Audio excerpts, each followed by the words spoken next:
Good morning students. आज हम लोग जो है अपना नया टॉपिक शुरू करेंगे, एनिमल टैक्सोनॉमी। ठीक है, ये थोड़ा सा एनिमल डाइवर्सिटी जो है ये थोड़ा सा एक फोबिया रहता है स्टूडेंट्स के अंदर। बहुत सारे एग्जाम्पल्स हैं रटने के लिए।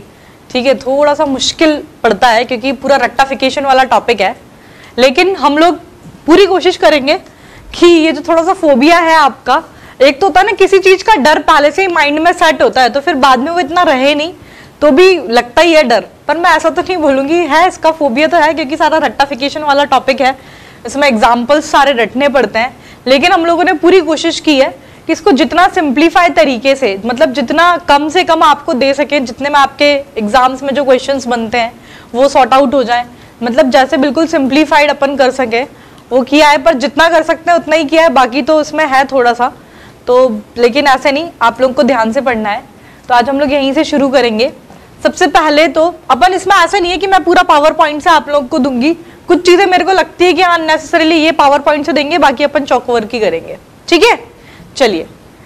तो ये सब तो ये इंपॉर्टेंट फाइलाज जो हैं इसके अंदर कौन कौन से हम लोग डिस्कस करेंगे, इनके एग्जाम्पल्स अभी तो एक ऐसे ही आउटलाइन दे रखी है बाहर, तो आप ये देख लीजिए। जैसे प्रोटोजोआ किंगडम प्रोटिस्टा के अंदर इंक्लूडेड है ये, इसका एग्जाम्पल है आपका अमीबा और पैरामीशियम। ठीक है, पॉरीफेरा के अंदर आते हैं स्पॉन्जेस। ये जरूर याद रखना कि कई बार वैसे तो मैं पॉरीफेरा टर्म यूज करूंगी, पर आप ये लोग इसलिए अभी जैसे शुरुआती है ना तो शुरुआत में ही बता रही हूँ। जैसे अपन बेसिस ऑफ क्लासिफिकेशन में पढ़ाऊंगी और जगह जगह जहां पर हम लोग एग्जाम्पल्स पढ़ेंगे ना तो मैं पॉरीफेरा में लिखती हुई कई बार सिर्फ स्पॉन्जेस लिखेंगे, तो स्पॉन्जेस से आपको समझ में आ जाना चाहिए कि किंगडम पॉरीफेरा की बात कर रहे हैं हम लोग। ठीक है, phylum Porifera. Coelenterata, it is Hydra and jellyfish. Ctenophora, it is Pleurobrachia. Platyhelminthes, tapeworm.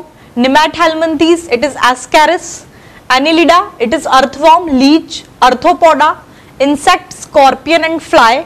Mollusca, snail, pila and octopus. Echinodermata के अंदर आपकी starfishes वगैरह है। Hemichordata के अंदर Belangoglossus एंड कॉर्डेटा में फिश, फ्रॉग, स्नैक, बर्ड्स और मंकीज। ये तो कुछ नहीं, जस्ट एक आउटलाइन डिस्कस की है अपन लोग, मेनली तो अब शुरू करेंगे। तो ये जो मैंने जितने भी आप लोग को इंपॉर्टेंट फाइलास बताए, इसमें ये जो इतने टाइप्स जो डिस्कस किए, हम लोग सबसे पहले आपका बेसिस ऑफ क्लासिफिकेशन क्या रहा है इसके अंदर ये डिस्कस करेंगे। जो इतने सारे फाइलास हम लोगों ने डिवाइड किए हैं, फिर लास्ट में आपको पता लगेगा कि इसके बेसिस पर ये है, इसके बेसिस पर ये है। तो सबसे पहले हम लोग जो है आपका बेसिस ऑफ क्लासिफिकेशन क्या है ये डिस्कस करेंगे इसके अंदर।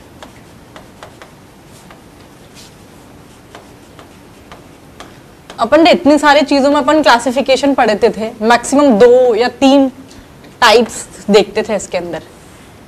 इसके अंदर जो आपका बेसिस ऑफ क्लासिफिकेशन है ना, मैं पूरे 10 टाइप से पढ़ाऊंगी आपको। ठीक है, क्या क्या है पहले मैं आपको एक आउटलाइन डिस्कस कर लेती हूँ। तो अपन लोग देखेंगे कि जो बेसिस ऑफ क्लासिफिकेशन के बेसिस पर जो है, सबसे पहला जो बेसिस ऑफ क्लासिफिकेशन है ये आपके लेवल ऑफ ऑर्गेनाइजेशन के बेसिस पर। पहले मैं सिर्फ नाम लिख रही हूं, then I am going in detail. ठीक है, लेवल ऑफ ऑर्गेनाइजेशन के बेसिस पर कैसे डिवाइड किया है। दूसरा जो है ये आपके सिमेट्री के बेसिस पर है। ठीक है, तीसरा जो है इसके अंदर ये ऐसे लिख लो, चलो, ये जर्म लेयर्स के बेसिस पर। चौथा बेसिस ऑफ क्लासिफिकेशन, अभी आपको कुछ समझ नहीं आ रहा होगा, नाम है। हम लोग पहले मैं सिर्फ एक आउटलाइन बता रही हूँ कि क्या क्या डिस्कस करेंगे इसके अंदर हम, फिर जब एक एक चीज के डिटेल में जाएंगे तो आपको अच्छे से समझ में आएगा। तीसरा basis of classification on the basis of germ layer. Fourth basis of classification, it is on the basis of body cavity और coelom.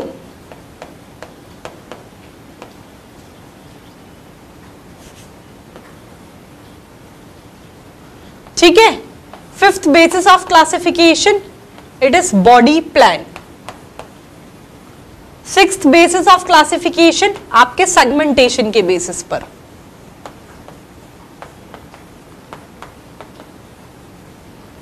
Seventh basis of classification on the basis of notochord के presence और absence के basis पर। ठीक है, eighth basis of classification जो है आपका it is on the basis of circulatory system.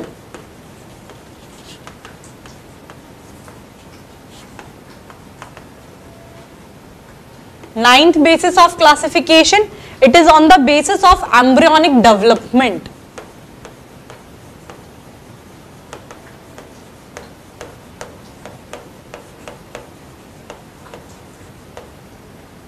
And 10th basis of classification जो है ये इसके अंदर ये है कि आपका लार्वा स्टेज जो है ये प्रेजेंट होता है या फिर एब्सेंट होता है. ठीक है, ये ऐसे लिख लो, लार्वा स्टेज, प्रेजेंस और एब्सेंस ऑफ लार्वा स्टेज.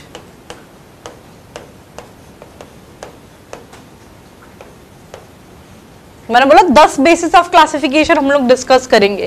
तो ये आज एक आउटलाइन है कि हम लोगों ने जो बेसिस ऑफ क्लासिफिकेशन है ये 10 बेसिस ऑफ क्लासिफिकेशन है. इन पूरे 10 के 10 को हम लोग डिटेल के अंदर डिस्कस करेंगे. इसके अंदर आपका जो सबसे पहला बेसिस ऑफ क्लासिफिकेशन है that is the level of organisation. यहां से हम लोग शुरू करते हैं. ठीक है, तो लेवल ऑफ ऑर्गेनाइजेशन जो है, लेवल ऑफ ऑर्गेनाइजेशन के बेसिस पर देखिए कितने हैं ये. एक तो होता है आपका प्रोटोप्लाज्मिक लेवल ऑफ ऑर्गेनाइजेशन, एक होता है आपका सेल्यूलर लेवल ऑफ ऑर्गेनाइजेशन, एक होता है आपका टिश्यू लेवल ऑफ ऑर्गेनाइजेशन,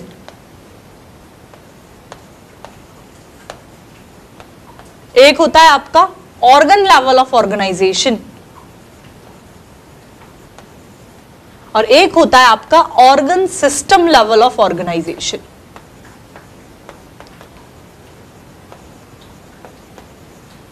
अब ये मैंने सिर्फ अभी तो हेडिंग बताई है, मतलब आपके लेवल ऑफ ऑर्गेनाइजेशन के बेसिस पर क्या आपके एनिमलिया के अंदर, एनिमलिया किंगडम के अंदर जो भी एनिमल्स हैं सारे के सारे मल्टी सेल्युलर ऑर्गेनिजम्स हैं, लेकिन उनके अंदर भी आपका जो लेवल ऑफ ऑर्गेनाइजेशन है ये डिफरेंट होता है.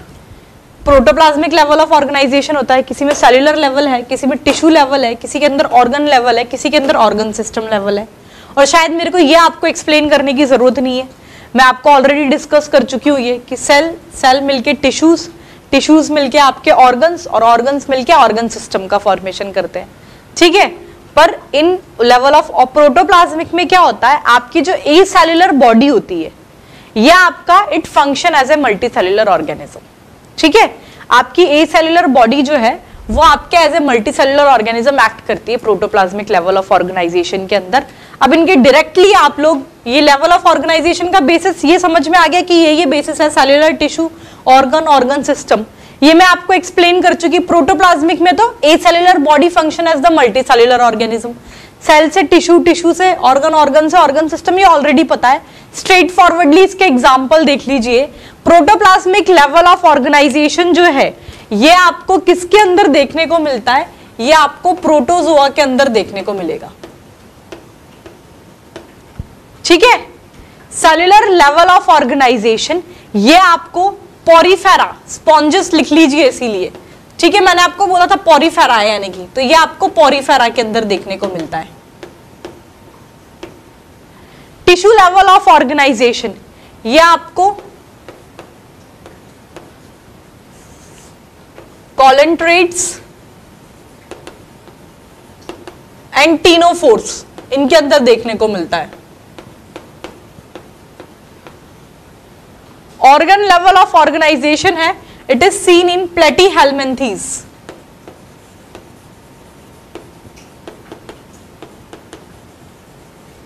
And organ system level of organisation है, ये आपको देखने को मिलेगा एस्के हेल्मिन्थीज के अंदर. ठीक है, एनिलिडा के अंदर, आर्थ्रोपोड्स के अंदर, मोलस्का के अंदर, इकाइनोडर्मेटा के अंदर,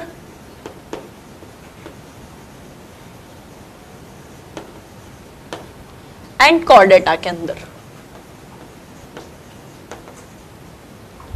ये है आपका पहला basis of classification, that is on the basis of level of organisation आपके ये हैं, protoplasmic level of organisation is seen in Protozoa, cellular level of organisation Porifera के अंदर, टिश्यू लेवल कॉलन ट्रेट्स और टीनोफोर्स के अंदर, ऑर्गन लेवल प्लेटीहेल्मिन्थीज के अंदर, और organ system level Aschelminthes, annelid, arthropod, Mollusca, Echinodermata और कॉर्डेटा इनके अंदर आपको देखने को मिलता है। ठीक है, ये आपको, अब आप सोच रहे होंगे ये शुरुआत ही ऐसी हो रही है, इतने सारे एग्जांपल्स रट्टे लगाने पड़ रहे हैं, ये कोई तरीका नहीं है इनका, ये आपको एज इट इज याद करने ही पड़ेंगे। ठीक है, तो ये तो है आपका पहला basis of classification, that is on the basis of level of organisation. जो दूसरा बेसिस ऑफ क्लासिफिकेशन है इसके अंदर, it is on the basis of symmetry.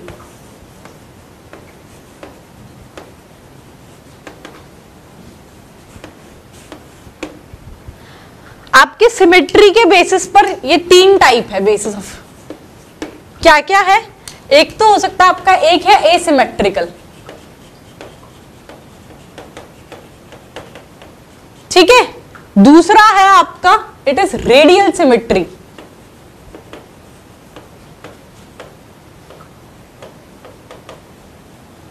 और तीसरा है इसके अंदर आपका इट इज बायलेटरल सिमेट्री।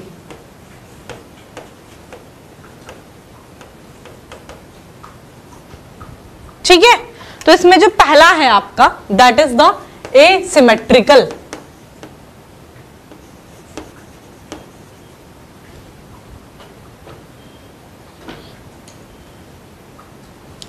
इसको लिखिए,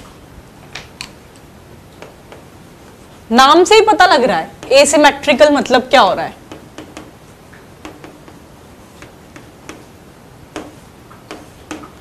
एसिमेट्रिकल मतलब when body cannot be divided into 2 equal half when any plane passing through the center, मतलब कोई भी प्लेन आपके सेंटर से पास होके भी आपकी बॉडी को 2 इक्वल हाफ्स में डिवाइड ना कर पाए तो उसको बोलेंगे अपन एसिमेट्रिकल प्लेन।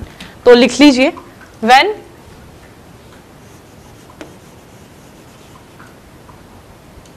any plane, कोई भी प्लेन आपके सेंटर से पास हो, when any plane passing through center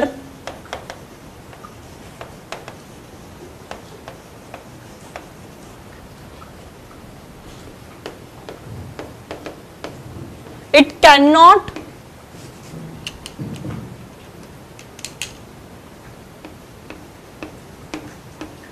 cannot divide the body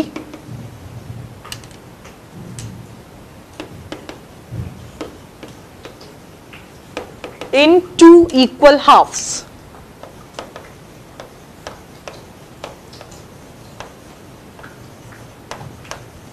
ठीक है, 2 इक्वल हाफ्स में डिवाइड नहीं कर पाए अगर बॉडी को किसी भी प्लेन से, अगर किसी भी कोई भी प्लेन आपके सेंटर से पास हो तो उसे एसिमेट्रिकल प्लेन बोलते हैं। ये आपको देखने को मिलता है, इसको एग्जांपल लिख लीजिए, it is seen in sponges. Sponges मतलब समझ गए होंगे आप लोग, मतलब पॉरीफेरा के अंदर जो है एसिमेट्रिकल प्लेन देखने को मिलेगा। दूसरा जो टाइप मैंने इसका बताया आपका that is the radial symmetry.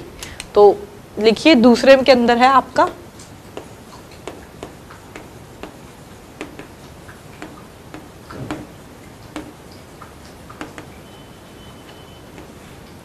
what is radial symmetry? When any plane passing through the center, it can divide the body into 2 equal halves। 2 identical halves में बॉडी को डिवाइड कर दे, अगर कोई भी प्लेन आपके सेंटर से पास होके आपकी बॉडी को 2 आइडेंटिकल हाफ्स के अंदर डिवाइड कर देता है तो उसे हम लोग बोलते हैं रेडियल सिमेट्री। ठीक है, तो लिख लो इसको, when any plane passing through the center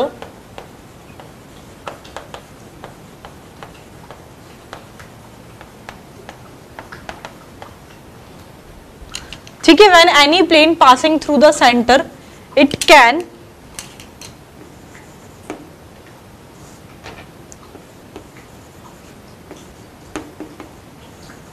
divide the body into 2 identical halves. 2 identical halves के अंदर अगर आपकी बॉडी को डिवाइड कर दे तो उसको बोलेंगे अपन रेडियल सिमेट्री।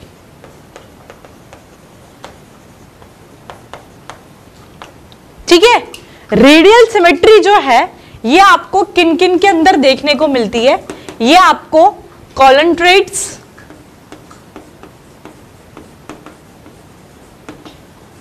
टीनोफोर्स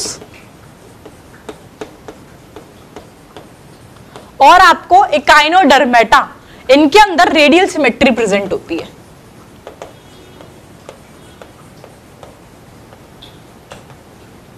एकाइनोडर्मेटा के ब्रैकेट में आप लोग अभी तो सिर्फ इतना लिख लो, एकाइनोडर्मेटा के ब्रैकेट के अंदर आप लोग लिख लीजिए इसमें अडल्ट। ये मैंने क्यों लिखाया है, मैं पहले सिमेट्री कंप्लीट कर लूं, then I will explain you. अभी सिर्फ आप नोट आउट कर लो, एकाइनोडर्मेटा अडल्ट्स के अंदर आपको रेडियल सिमेट्री देखने को मिलेगी। ठीक है। तीसरा टाइप है इसके अंदर आपका बायलेटरल सिमेट्री। तो बायलेटरल सिमेट्री के अंदर क्या होता है,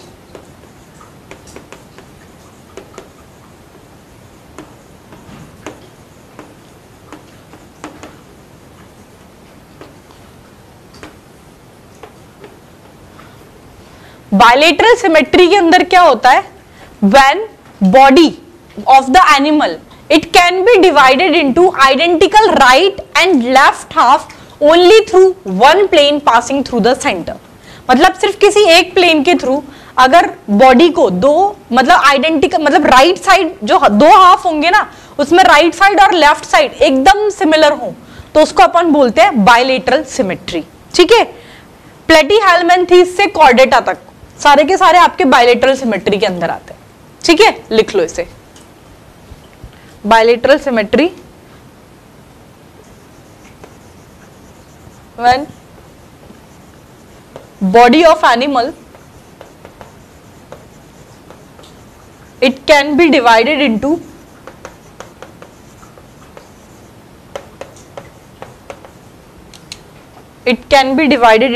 identical right and left half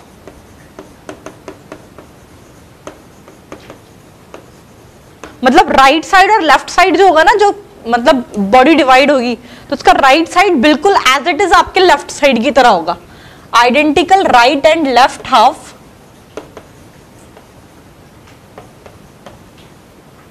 through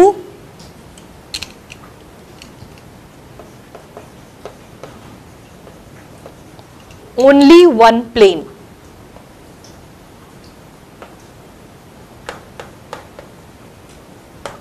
ठीक है, इसका आपका एग्जाम्पल है बायलेटरल सिमेट्री का, as I told you platyhelminthes से कॉर्डेटा तक सारे के सारे बायलेटरल सिमेट्री उसमें देखने को मिलती है। ये पीछे वाले स्टूडेंट्स को दिख रहा है, चलिए, it is platyhelminthes to chordata. ठीक है, यहां तक समझ में आ गया आपको। तो ये अपना सिमेट्री के बेसिस पर तीन टाइप मैंने बताया, asymmetrical, bilateral, radial symmetry and the bilateral symmetry. Asymmetry तो नाम से ही पता लग गया, बॉडी को दो इक्वल हाफ्स में डिवाइड ही नहीं कर सकते किसी भी प्लेन के थ्रू जो कि आपके सेंटर से पास हो, तो एसिमेट्रिकल। ये आपको किंगडम फाइलम पॉरीफेरा के अंदर यानी कि स्पॉन्जस के अंदर आपको देखने को मिलता है। रेडियल सिमेट्री की बात करें, अगर आपका कोई भी प्लेन सेंटर से पास होके बॉडी को दो आइडेंटिकल हाफ्स के अंदर डिवाइड कर देता है तो उसे हम बोलते हैं रेडियल सिमेट्री, जो कि आपको कॉलंट्रेट्स, टीनोफोर्स और एकाइनोडर्मेटा के अंदर देखने को मिलती है। मैंने एकाइनोडर्मेटा अडल्ट लिखाया है, क्यों? क्योंकि अडल्ट स्टेज में तो जो एकाइनोडर्मेटा होते हैं उनके अंदर तो आपको रेडियल सिमेट्री देखने को मिलती है, and during the embryonic stage in the echinodermata के ही एम्ब्रियोनिक स्टेज जो है उसके अंदर आपको बायलेटरल सिमेट्री देखने को मिलती है। इसीलिए इसके ब्रैकेट में अडल्ट लिखा गया है। अडल्ट एकाइनोडर्मेटा के अंदर तो होगी आपकी रेडियल सिमेट्री, और आपके एकाइनोडर्मेटा जब एम्ब्रियोनिक स्टेज के अंदर होते हैं उनके अंदर आपकी बायलेटरल सिमेट्री प्रेजेंट होती है। बायलेटरल सिमेट्री क्या होती है बता ही दिया कि अगर कोई एक सिंगल प्लेन के थ्रू अगर बॉडी को आइडेंटिकल राइट और लेफ्ट हाफ के अंदर डिवाइड हो जाए तो उसे बोलेंगे बायलेटरल सिमेट्री। तो प्लेटीहेल्मिन्थेस से कॉर्डेटा तक सब कुछ आपके ये बायलेटरल सिमेट्री के अंदर आते हैं, और आपका जो एम्ब्रियोनिक स्टेज में जो एकाइनोडर्मेटा होगा वो भी। ठीक है, ये मैं लिखवा देती हूँ ये पॉइंट भी, उसके पहले आप इतना नोट आउट कर लीजिए। ठीक है, तो आप लोग ये भी नोटिफाई कर लो, मैंने आपको बताया ना कि बायलेटरल सिमेट्री वाला खुद ही लिख लोगे ना, यहाँ पे नीचे नोट डाल के लिख लेना आप लोग कि बायलेटरल सिमेट्री के अंदर मतलब जो embryonic echinodermata in embryonic stage they exhibit bilateral symmetry and in adult stage they exhibit radial symmetry, ठीक है। और ये जो एसिमेट्रिकल के अंदर मैंने लिखा है स्पॉन्जेस, लेकिन मतलब पॉरीफेरा जो है वो सारे के सारे के अंदर आपको एसिमेट्रिकल वो देखने को मिलता है, लेकिन इसके ब्रैकेट में ये लिख लो कि आपके साइकन और ल्यूकोसोलानिया जो है इसके अंदर ये जो है आपके रेडियल सिमेट्री को एग्जिबिट करते हैं, लिख लो। पॉरीफेरा सब इसके अंदर आता है, लेकिन Sycon and Leucosolenia they exhibit radial symmetry, इनके अंदर लेकिन रेडियल सिमेट्री देखने को मिलती है, ठीक है। चलो ये हो गया दूसरा basis of classification, that is on the basis of symmetry. आपका जो थर्ड बेसिस ऑफ क्लासिफिकेशन है ये आपके है on the basis of germ layer.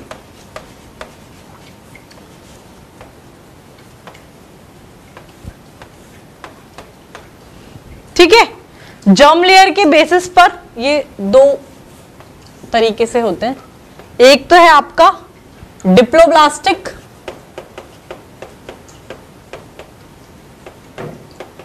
एक है आपका ट्रिप्लोब्लास्टिक। मैं ऐसे ही नीचे बना देती हूँ, वहीं एक्सप्लेन कर दूंगी। जर्म लेयर जो है ये ऐसे है आपका, एक तो डिप्लोब्लास्टिक होगा इसके अंदर, एक है आपका इसके अंदर ट्रिप्लोब्लास्टिक।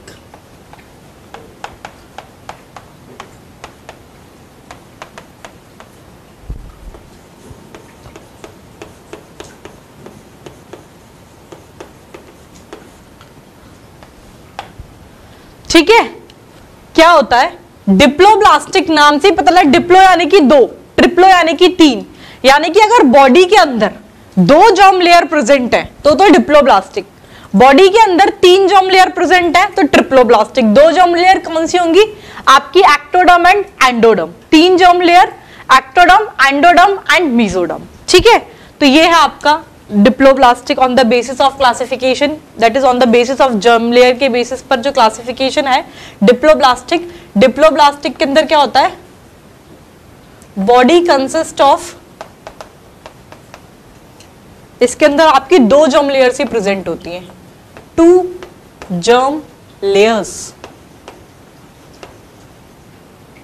दो जर्म लेयर कौन सी हैं, दैट इज ये आपकी होंगी ectoderm and endoderm.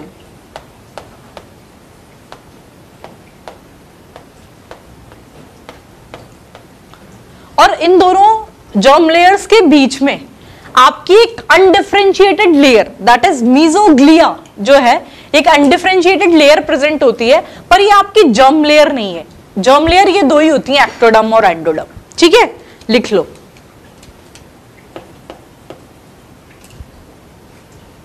And in between this, and in between an undifferentiated layer, and undifferentiated आपकी जो मीजोग्लिया लेयर जो है ये प्रेजेंट होती है।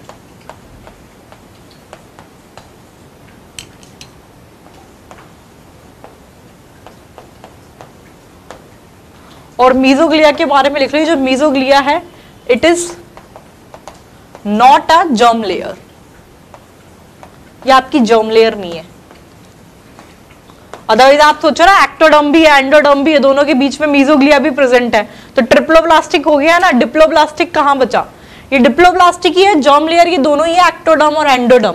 मीजोग्लिया एक अनडिफरेंशिएटेड लेयर है which is not a germ layer, लेकिन इन दोनों के बीच में ये मीजोग्लिया की एक अनडिफरेंशिएटेड लेयर प्रेजेंट होती है। तो डिप्लोब्लास्टिक क्या, अगर बॉडी के अंदर body consist of two germ layer, दो ही जर्म लेयर प्रेजेंट है, that is ectoderm and endoderm, तो हो गया आपका डिप्लोब्लास्टिक। डिप्लोब्लास्टिक किसके अंदर देखने को मिलता है, इसके एग्जांपल लिख लीजिए आप लोग, ये आपको देखने को मिलेगा स्पॉन्जेस यानी कि पॉरीफेरा के अंदर, ठीक है। पॉरीफेरा के अंदर तो होती है डिप्लोब्लास्टिक जर्म लेयर। नेक्स्ट मैंने आपको बताई ट्रिप्लोब्लास्टिक जर्म लेयर। ट्रिप्लोब्लास्टिक नाम से ही पता लग रहा है इसके अंदर ट्रिप्लोब्लास्टिक यानी कि अगर बॉडी के अंदर आपकी तीन जर्म लेयर्स प्रेजेंट है, तीन कौन सी होंगी, एक्टोडर्म, एंडोडर्म और इन दोनों के बीच में मेसोडर्म। ये 3 जर्म लेयर प्रेजेंट है तो उसे बोलेंगे ट्रिप्लोब्लास्टिक जर्म लेयर। ये आपको किन के अंदर देखने को मिलती है मैं भी आपको डिस्कस करूंगी, इसके पहले ये लिख लो। Body consist of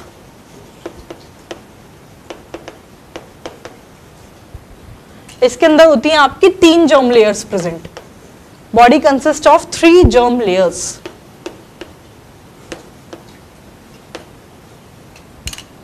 that is ये होंगी आपकी ectoderm, mesoderm and endoderm.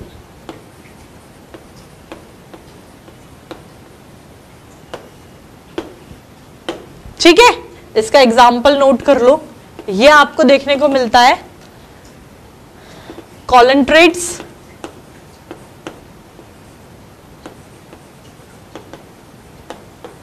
Ctenophores,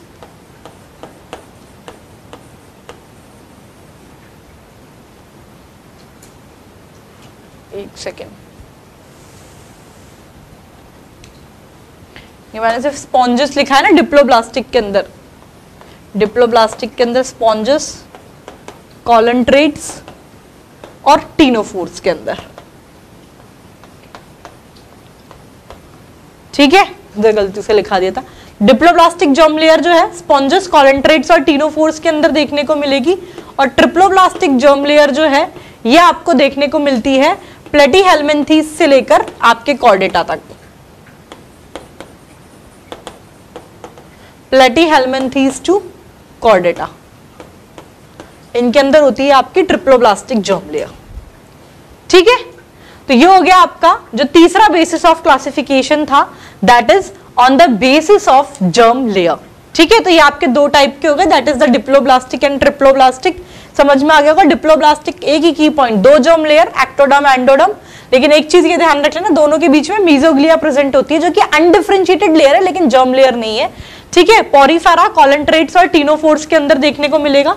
triploblastic 3 germ layer, ectoderm, endoderm, mesoderm, Platyhelminthes से कॉर्डेट्स तक सारे के सारे आपके ट्रिप्लोब्लास्टिक जर्म लेयर के एग्जांपल है।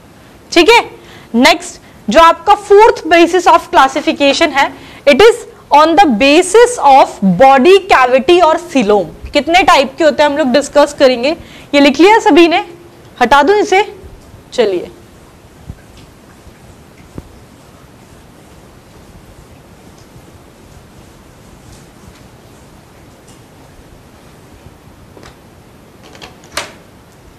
Fourth basis of classification, that is on the basis of body cavity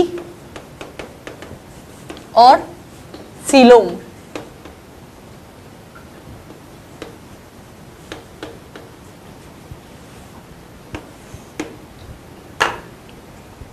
सबसे पहले तो सुन लो, पहले तो ये जो बॉडी कैविटी मैंने बताई ये क्या होता है।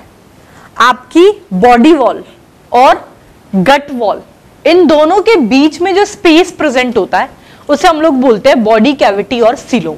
ठीक है, लिख लो व्हाट इज बॉडी कैविटी और सीलोम के बेसिस पर कर रहे हैं ना। इनके बेसिस पर कितने टाइप के होते हैं ये तो बाद में डिस्कस करेंगे। पहले बॉडी कैविटी और सीलोम का मतलब क्या है। तो body cavity if space present between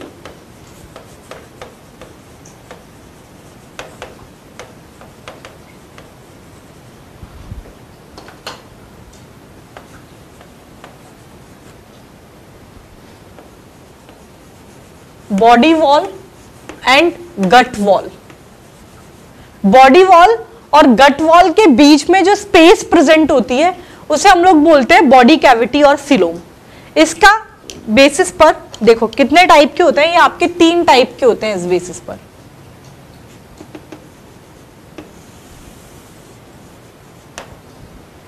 ये 3 टाइप कौन कौन से हैं। एक तो है आपका एसीलोमेट, ठीक है, एक है आपका pseudocoelomate,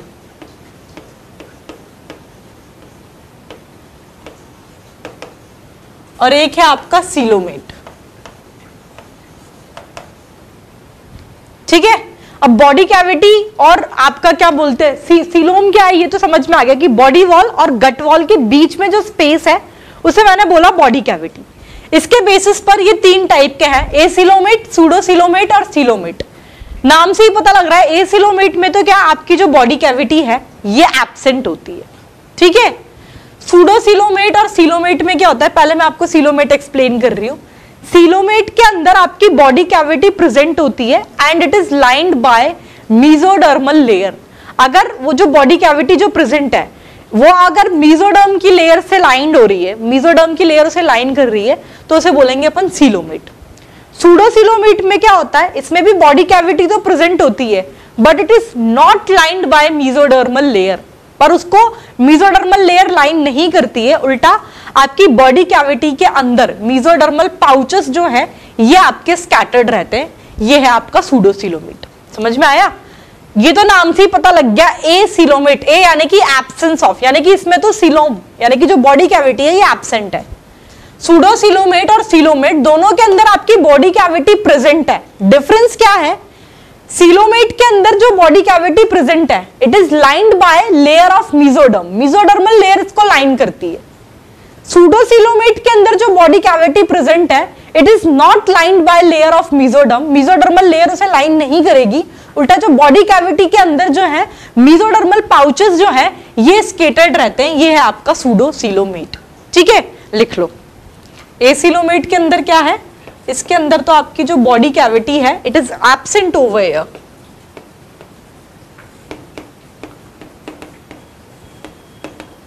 body cavity is absent in acoelomate. ठीक है, सूडोसिलोमेट में मैंने क्या बताया, पहले सिलोमेट लिख लो। सिलोमेट के अंदर आपकी बॉडी कैविटी प्रेजेंट है, body cavity sorry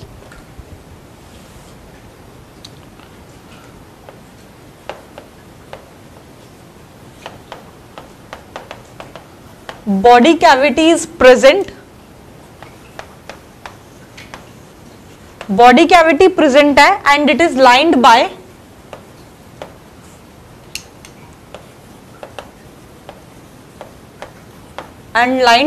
mesodermal layer,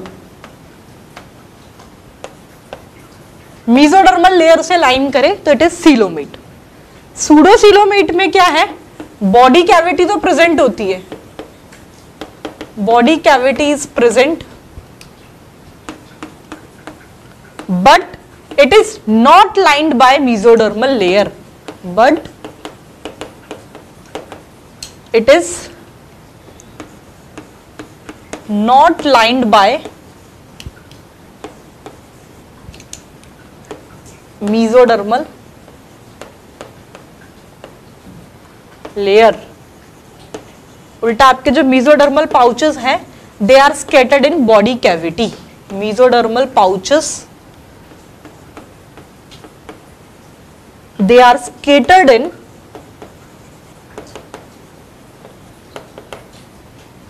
body cavity. ठीक है, इसके एग्जाम्पल लिख लो। एग्जाम्पल से पहले ये जो आपके ये तो 3 टाइप आपको समझ में आ गए होंगे, ठीक है, that is the acoelomate, pseudocoelomate and coelomate. अब आपके ये जो सिलोमेट है ना ये भी आपके फर्दर 2 टाइप के हैं। क्या क्या है इनके 2 टाइप, ये ऐसे लिख लो। Pseudocoelomate is further of 2 sorry coelomate is further of 2 type, that is the शीजोसील एंड एंट्रोसील। लिखो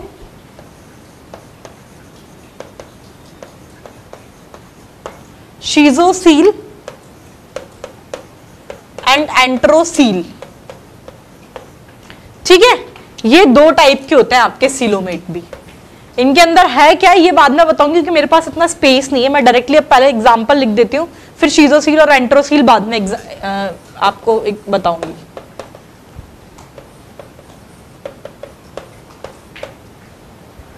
सूडोसिलोमेट जो है ये आपको एस्के हेलमिंथीज के अंदर देखने को मिलेंगे।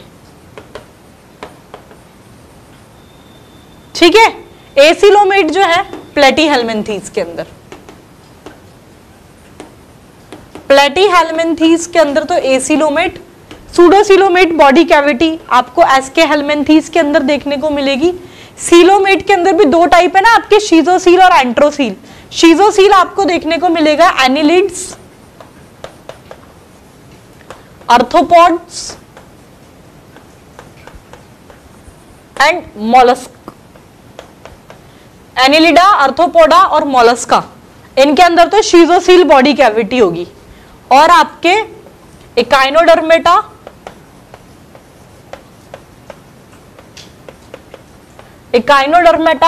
हेमिकॉर्डेटा और कॉर्डेटा,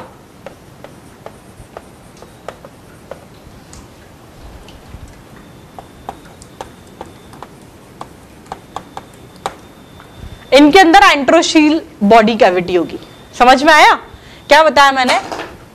पहले तो body cavity on basis of classification, body cavity और सीलोम के बेसिस पर। बॉडी कैविटी क्या होता है ये समझ में आ गया होगा कि आपकी बॉडी वॉल और गट वॉल दोनों के बीच में जो स्पेस प्रेजेंट है उसको बोला बॉडी कैविटी। इसके बेसिस पर 3 type, acoelomate, pseudocoelomate and the coelomate. Acoelomate में तो क्या नाम से ही पता लग रहा है, ए सिलोमेट, ए यानी कि एब्सेंस ऑफ, तो बॉडी कैविटी एब्सेंट है एसिलोमेट के अंदर। तो ये आपको प्लेटीहेल्मिन्थीज के अंदर देखने को मिलेगी।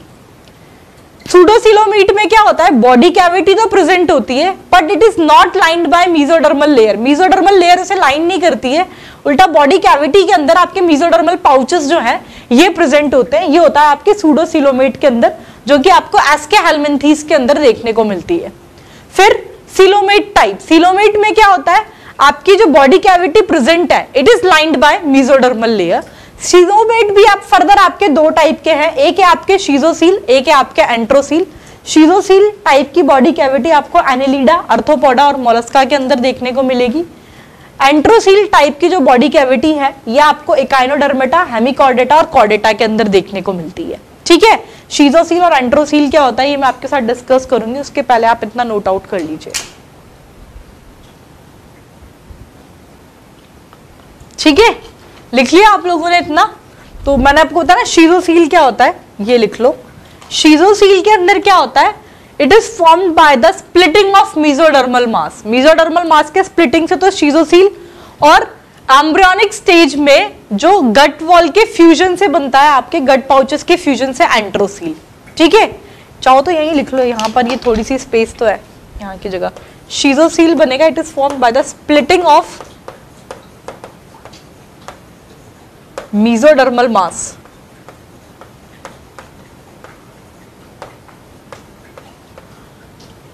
एंट्रोसील क्या है, it is formed by the fusion of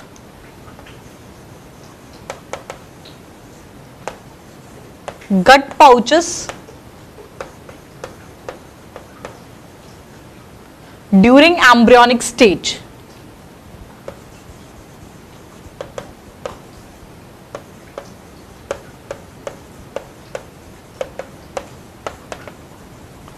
यही लिख लेना है इसे।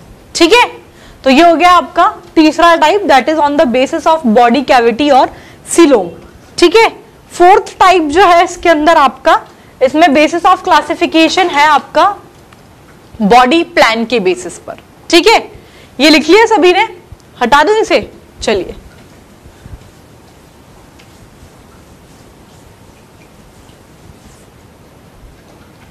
Fourth basis of classification, it is on the basis of body plan।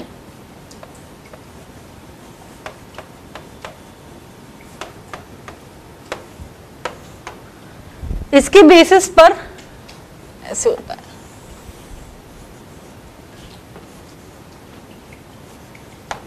एक तो है आपका सेल एग्रीगेट टाइप।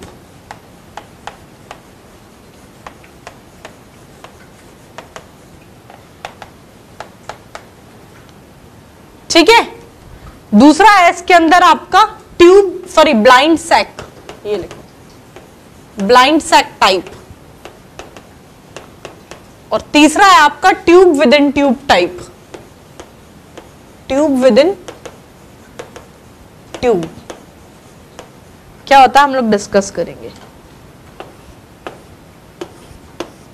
अब सेल एग्रीगेट टाइप तो सेल्फ एक्सप्लेन्ड है, इसको तो कुछ एक्सप्लेन करने की जरूरत नहीं, इसमें तो डायरेक्टली आप इसका एग्जांपल लिख लो। सेल एग्रीगेट टाइप का क्या होता है, सेल एग्रीगेट टाइप जो है ये आपको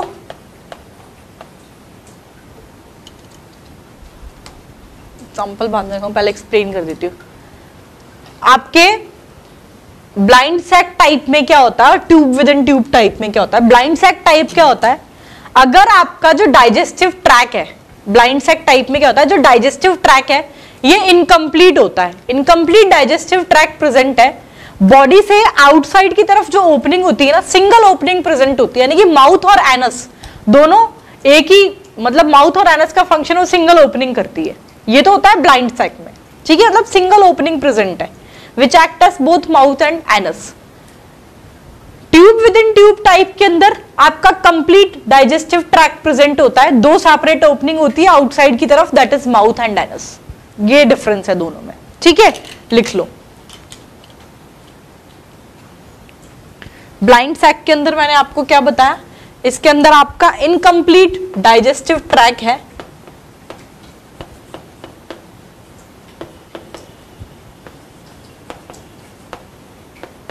incomplete digestive track with single opening,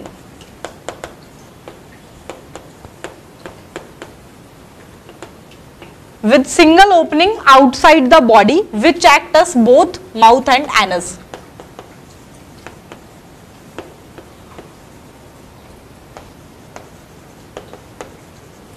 Which act as both mouth and anus. ठीक है, ये होता है आपके ब्लाइंड सैक टाइप के अंदर, इनकम्प्लीट डाइजेस्टिव ट्रैक और सिंगल ओपनिंग प्रेजेंट होती है आउटसाइड द बॉडी, ठीक है।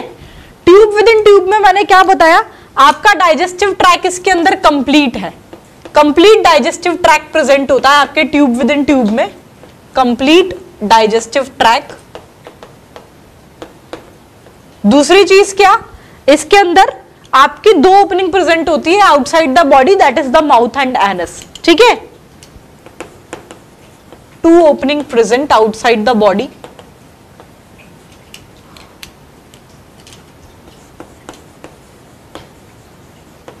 यानी कि माउथ और एनस सेपरेट होते हैं इसमें। ये हो गया आपका tube within tube type, complete digestive tract and two separate openings present है, ठीक है। अब इसके एग्जाम्पल लिख लो, ये मैंने पहले लिखा तो दिया ही था, खैर। सेल एग्रीगेट टाइप के अंदर स्पॉन्जस यानी कि पॉरीफेरा, ठीक है। ब्लाइंड सैक टाइप जिसके अंदर डाइजेस्टिव ट्रैक इनकम्प्लीट हो, ये आपको देखने को मिलता है कॉलनट्रेट्स से लेकर प्लेटीहेल्मिन्थीज तक,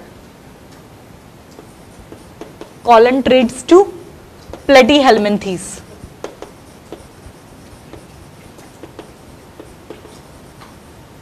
और tube within tube type जो है ये निमेटहेल्मिन्थीज से कॉर्डेटा तक इसके एग्जांपल्स होते हैं, लिख लो निमेटहेल्मिन्थीज टू कॉर्डेटा।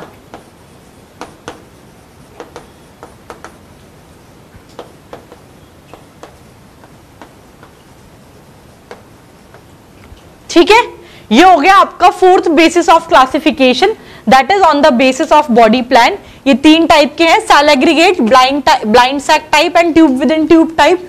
दोनों के अंदर एक एक की पॉइंट ये ध्यान रखना है, इनकम्प्लीट डाइजेस्टिव ट्रैक है, सिंगल माउथ हो, सिंगल ओपनिंग है ब्लाइंड सैक में, ठीक है। ट्यूब विद इन ट्यूब के अंदर कंप्लीट डाइजेस्टिव ट्रैक प्रेजेंट होता है, दो सेपरेट ओपनिंग, माउथ और एनस दोनों अलग अलग प्रेजेंट होते हैं इसके अंदर। ये कॉलनट्रेट से प्लेटीहेल्मिन्थीज तक, निमेटहेल्मिन्थीज तक से कॉर्डेट तक आपके ट्यूब विद इन ट्यूब के example cell aggregate type, porifera that is sponges के अंदर देखने को मिलता है। Clear? It is the fourth basis of classification, that is on the basis of the body plan. Fifth basis of classification जो है, ये लिख लिया क्या सभी ने? हटा दो इसे। चलिए, ये आपके सेगमेंटेशन के बेसिस पर,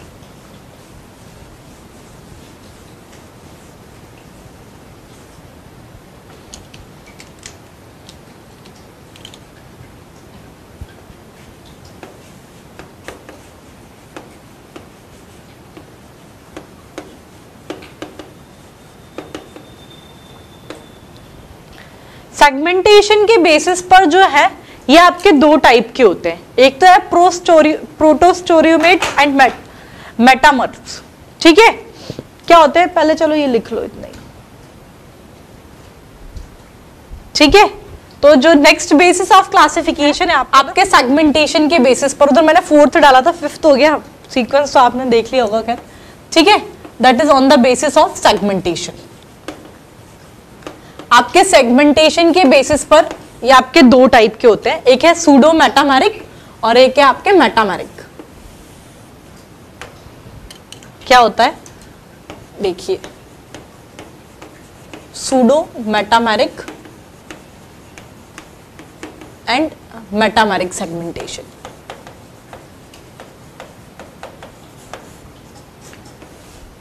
सूडो मेटामेरिक में तो क्या होता है, इसका डायरेक्टली एग्जांपल लिख लो।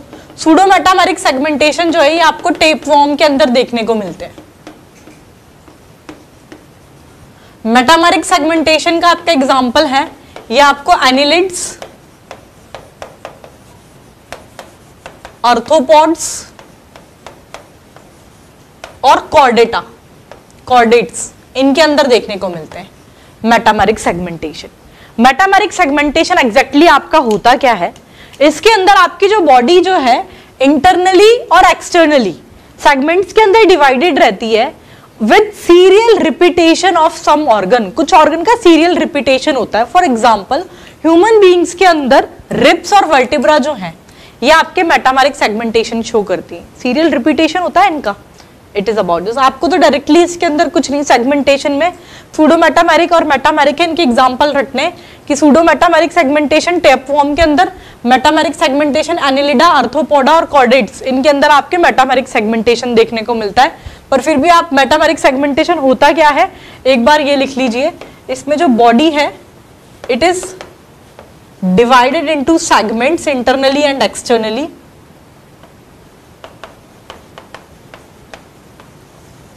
इंटरनली एंड एक्सटर्नली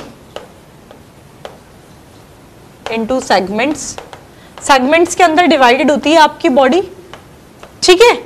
और क्या होता है, with serial repetition of some organ.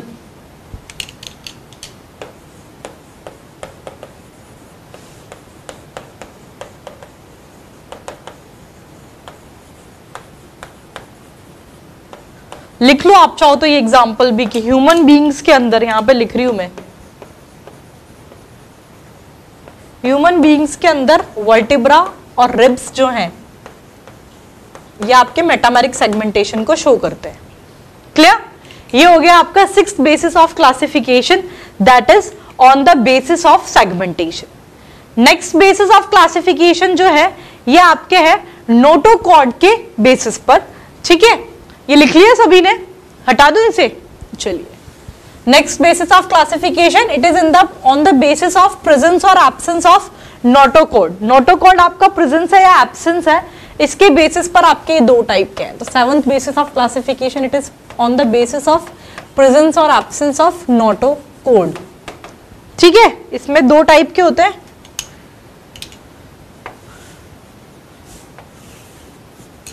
एक तो है आपके नॉन कॉर्डेट्स, ये तो सिंपल है।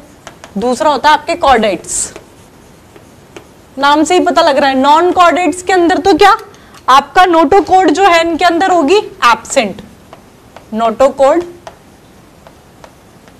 एब्सेंट होती है इनमें। कॉर्डेट्स के अंदर नोटोकॉर्ड प्रेजेंट होगी। नोटोकॉर्ड का एग्जाम्पल क्या है, तो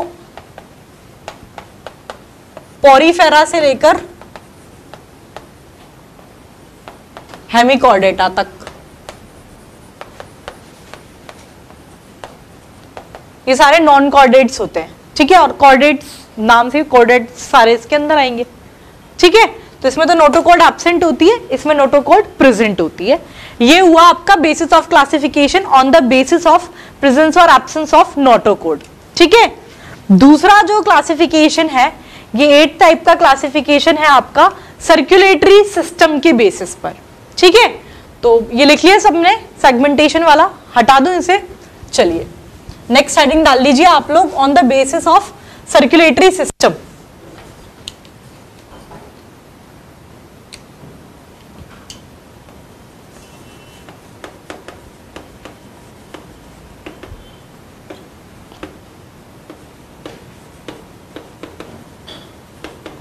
सर्कुलेटरी सिस्टम ओपन टाइप और क्लोज टाइप होता है आपका, लिखो 2 टाइप के हैं इसमें।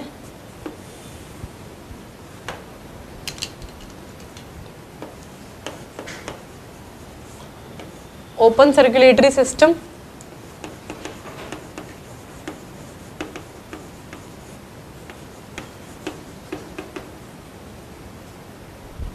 और it is closed circulatory system.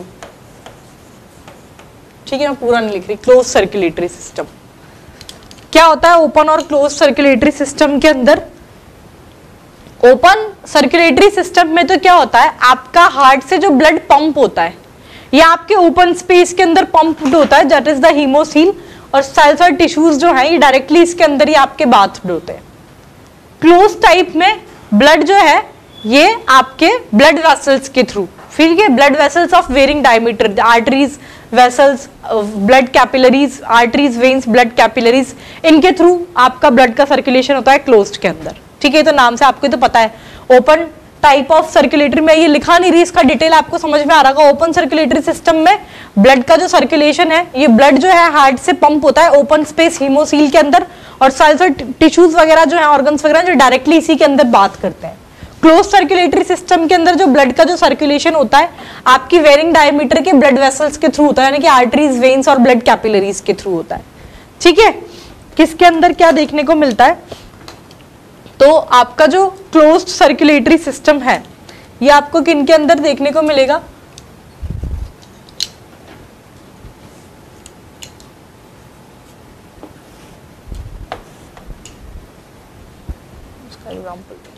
ठीक है, तो डिटेल तो आप लोगों ने देख लिया। अब डायरेक्टली हम लोग इसके एग्जांपल नोट आउट कर लेते हैं। आप लोग लिख लोगे ना, डायरेक्टली एग्जांपल लिखा देती हूं मैं। तो आपका जो ओपन सर्कुलेटरी सिस्टम है यह आपको देखने को मिलेगा आर्थ्रोपॉड्स के अंदर, मॉलस्क्स के अंदर,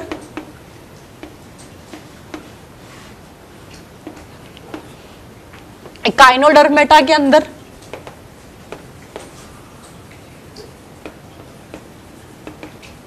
ठीक है, आपके हेमिकॉर्डेटास के अंदर,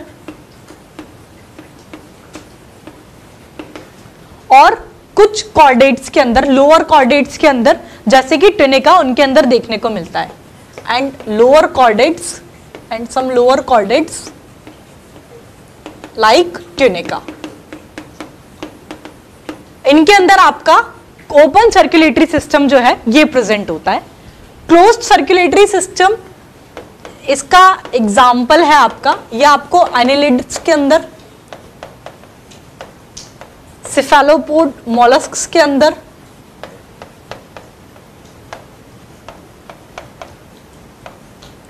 और वर्टिब्रेट्स के अंदर देखने को मिलता है। ठीक है, आगे आपको इतना समझ में, it is all about the circulatory system, basis of classification. Circulatory system के ये 2 टाइप के हैं, ओपन एंड क्लोज टाइप। इनके एग्जाम्पल्स आपको याद करने हैं। ठीक है, जो नेक्स्ट बेसिस ऑफ क्लासिफिकेशन है आपका, ये है आपका एम्ब्रियोनिक डेवलपमेंट के बेसिस पर।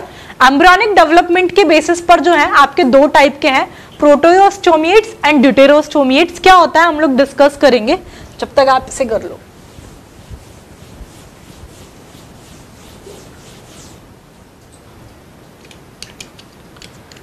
Ninth basis of classification, it is on the basis of embryonic development.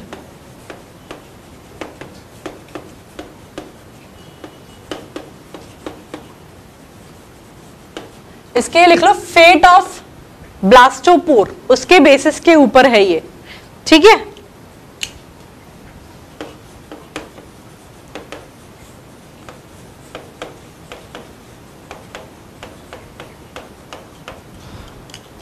ये आपके 2 टाइप के हैं।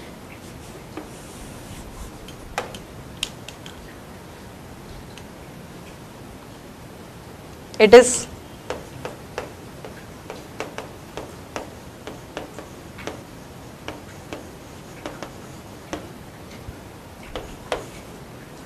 प्रोटोस्टोमिएट्स, टीओ लिखा है, एंड ड्यूटेरोस्टोमिएट्स।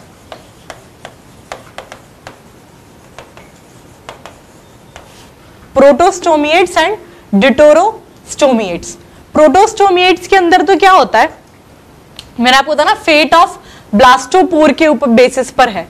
प्रोटोस्टोमिएट्स जो होते हैं इनके अंदर आपका जो ब्लास्टोपोर जो है ये माउथ का फॉर्मेशन करता है। इसके अंदर ड्यूटेरोस्टोमिएट्स के अंदर ब्लास्टोपोर जो है ये एनस का फॉर्मेशन करता है। तो क्या होता है, मैं आपको लैंग्वेज फॉर्मेट नहीं लिख रही, आपको डायरेक्टली ऐसे लिख रही हूँ, आप लोग ऐसे इसको वो कर लेना। प्रोटोस्टोमिएट्स के अंदर तो क्या हुआ, जो ब्लास्टोपोर है आपका ये आपके माउथ का फॉर्मेशन करता है।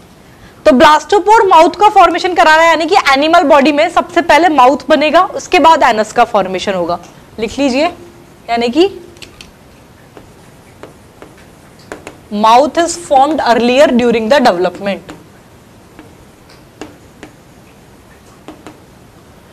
ड्यूटेरोस्टोमिएट्स के अंदर क्या होता है, इनके अंदर ब्लास्टोपोर जो है ये एनस का फॉर्मेशन करता है, यानी कि ऐसे एनिमल्स के अंदर आपके एनस का फॉर्मेशन पहले होता है माउथ से।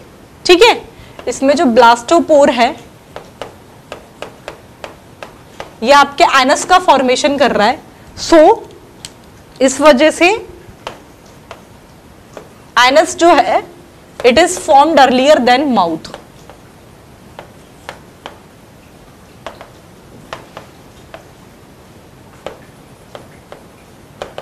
ठीक है, इसका एग्जाम्पल लिख लो। प्रोटोस्टोमिएट्स के अंदर प्लेटीहेल्मिन्थीस से मोलस्का तक, they are the example of protostomes. Platyhelminthes to Mollusca. ठीक है, ड्यूटेरोस्टोमिएट्स के आपके एग्जाम्पल हैं इकाइनोडर्मेटा,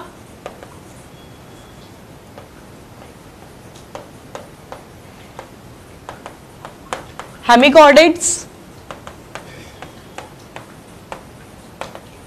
और कॉर्डेट्स। इनके अंदर होता है आपका ड्यूटेरोस्टोमिएट्स। ठीक है, सही लिखा है, क्लियर। तो ये हो गया आपका 9th basis of classification, that is on the basis of embryonic development. जो आपका लास्ट बेसिस ऑफ क्लासिफिकेशन है that is on the basis of larva stage. उसको मैं डायरेक्टली ऐसे ही बोल देती हूँ क्योंकि कुछ इसके अंदर ऐसा है नहीं। लार्वा स्टेज के प्रेजेंस और एब्सेंस के बेसिस पर बताया। तो जिनके अंदर आपकी लार्वा स्टेज प्रेजेंट है, ठीक है, तो उनके अंदर तो डेवलपमेंट कैसा होगा, इनडायरेक्ट। जिनके अंदर लार्वा स्टेज एब्सेंट है उनके अंदर डेवलपमेंट कैसा होता है, डायरेक्ट। बस इतना ध्यान रख लेना। ये 10th स्टेज तो कुछ बुक्स में मिलता भी नहीं है, इतना कुछ इंपॉर्टेंट नहीं है, इसमें एग्जाम्पल्स वगैरह भी नहीं है, इतना आपको समझ में आना चाहिए। Clear, it is all about the basis of classification. अब इसके बाद हम लोग अपना सबसे पहला फाइलम जो है दैट इज द प्रोटोजोआ, ये मैं आप लोगों के साथ डिस्कस करूंगी। उसके पहले आप इतना नोट आउट कर लो, ठीक है।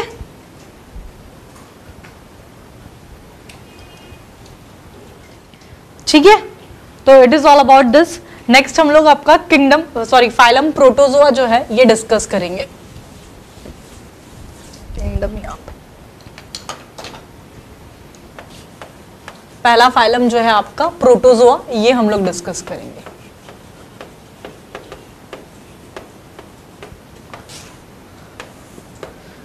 शुरू करने से पहले आपको एक चीज बता देती हूं मैं। ये जो फाइलम प्रोटोजोआ है, अब मैंने आपको बताया एनिमल टैक्सो थोड़ा सा फोबिया टाइप जो है, अपन एक काम करेंगे इसके अंदर। मैं आपको कुछ फीचर्स इसके यहाँ पर नोट आउट करा रही हूँ, ये तो आप मेरे साथ नोट कर लेना, ठीक है। इसके बाद ये तो मतलब ऐसे हैं, ये जो फीचर्स मैं बहुत ही लिमिटेड 7 से 8 फीचर्स लिखाऊंगी, मैक्सिमम क्वेश्चन यहीं से सॉर्ट आउट हो जाते हैं, तो आप इतना तो पढ़ ही लेना। और जैसे कुछ स्टूडेंट्स होते हैं कि नहीं हम तो भाई सारा ही पढ़ते हैं, सारा इंफॉर्मेशन ही चाहिए, तो उनको मैं अभी पीपीटी से शो करूंगी, ठीक है। तो बाकी अदरवाइज ये है कि इतना कर लोगे उतना बहुत है। बाकी फिर मैं अभी पीपीटी से आपको इसके जो बाकी के जितने फीचर्स हैं ना, जो मैं सारे यहाँ पे नहीं दिखा रही, वो आपको पीपीटी से शो करूंगी। पर ये उन स्टूडेंट्स के लिए जो कुछ भी नहीं करके जाते, फीचर्स इंपॉर्टेंट, वो सारा इधर आ जाएगा, ठीक है। तो चलो नोट कर लो मेरे साथ। तो फाइलम प्रोटोजोआ के अंदर सबसे पहला पॉइंट तो ये, इसके अंदर होते हैं आपके यूनिसेल्युलर यूकैरियोट्स, ठीक है। इसके अंदर आएंगे आपके, they all are unicellular eukaryotes. Next point ये कि ये जो है फाइलम प्रोटोजोआ ये किंगडम प्रोटिस्टा के अंदर इंक्लूडेड है, ये भी लिख लो, it is included in kingdom Protista, included in kingdom Protista. ठीक है, नेक्स्ट पॉइंट इज दिस कि ये तो समझ में आ गया यूनिसेल्युलर यूकैरियोट्स है प्रोटोजोआ, किंगडम प्रोटिस्टा के अंदर इंक्लूडेड है।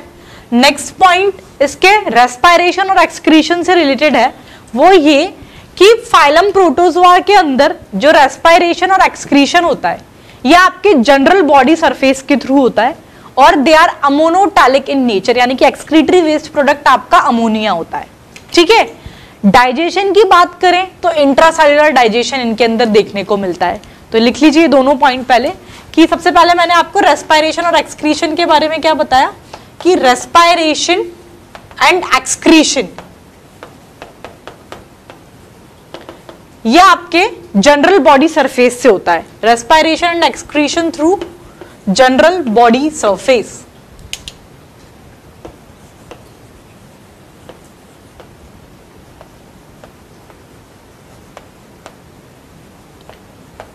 ठीक है, और मैंने आपको बताया एक्सक्रीटरी वेस्ट प्रोडक्ट जो होता है इसके अंदर ये होता है आपका अमोनिया, यानी कि they are ammonotelic in nature, ammonotelic. अब ये अपन ऑलरेडी एक्सक्रीटरी सिस्टम पढ़ चुके हैं तो इसको मैं सिर्फ एक वर्ड यूज कर रही हूं आपको अमोनोटैलिक, आपको ये बताने का जरूरत नहीं है अमोनोटैलिक क्या होते हैं। अमोनोटैलिक ऐसे एनिमल्स जिनके अंदर नाइट्रोजनस वेस्ट प्रोडक्ट जो है in the form of ammonia होता है वो होता है अमोनोटैलिक। तो प्रोटोजोआ के मेंबर्स जो होंगे फाइलम के they are ammonotelic in nature.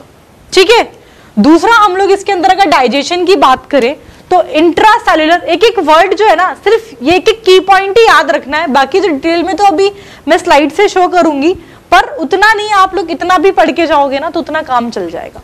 ठीक है, तो नेक्स्ट पॉइंट जो है इनके अंदर डाइजेशन, आपका इंट्रासेल्युलर डाइजेशन इसके अंदर देखने को मिलता है, दे हैव इंट्रासेल्युलर डाइजेशन। उसमें क्या पैराग्राफ में बहुत लंबी चौड़ी डिटेल दे रखी है, ये वन वर्ड में कंप्लीट हो रहा है सारा। ठीक है, इंट्रासेल्युलर डाइजेशन है। नेक्स्ट पॉइंट ये कि फाइलम प्रोटोजोआ के जो मेंबर्स होते हैं इनकी बॉडी नेक्ड होती है, यानी कि इनकी बॉडी को कोई भी कवरिंग या फिर शीट जो है कवर नहीं करती है। हाँ, कुछ प्रोटोजोआ जो है जैसे कि रेडियोलेरियन और फोरामिनिफेरन ग्रुप के जो मेंबर्स हैं उनकी बॉडी को जरूर आपका CO3 और सिलिका की शेल जो है ये कवर करती है।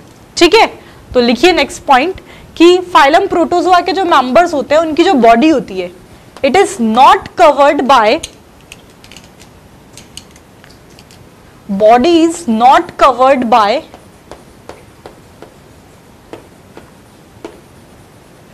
any covering or sheath।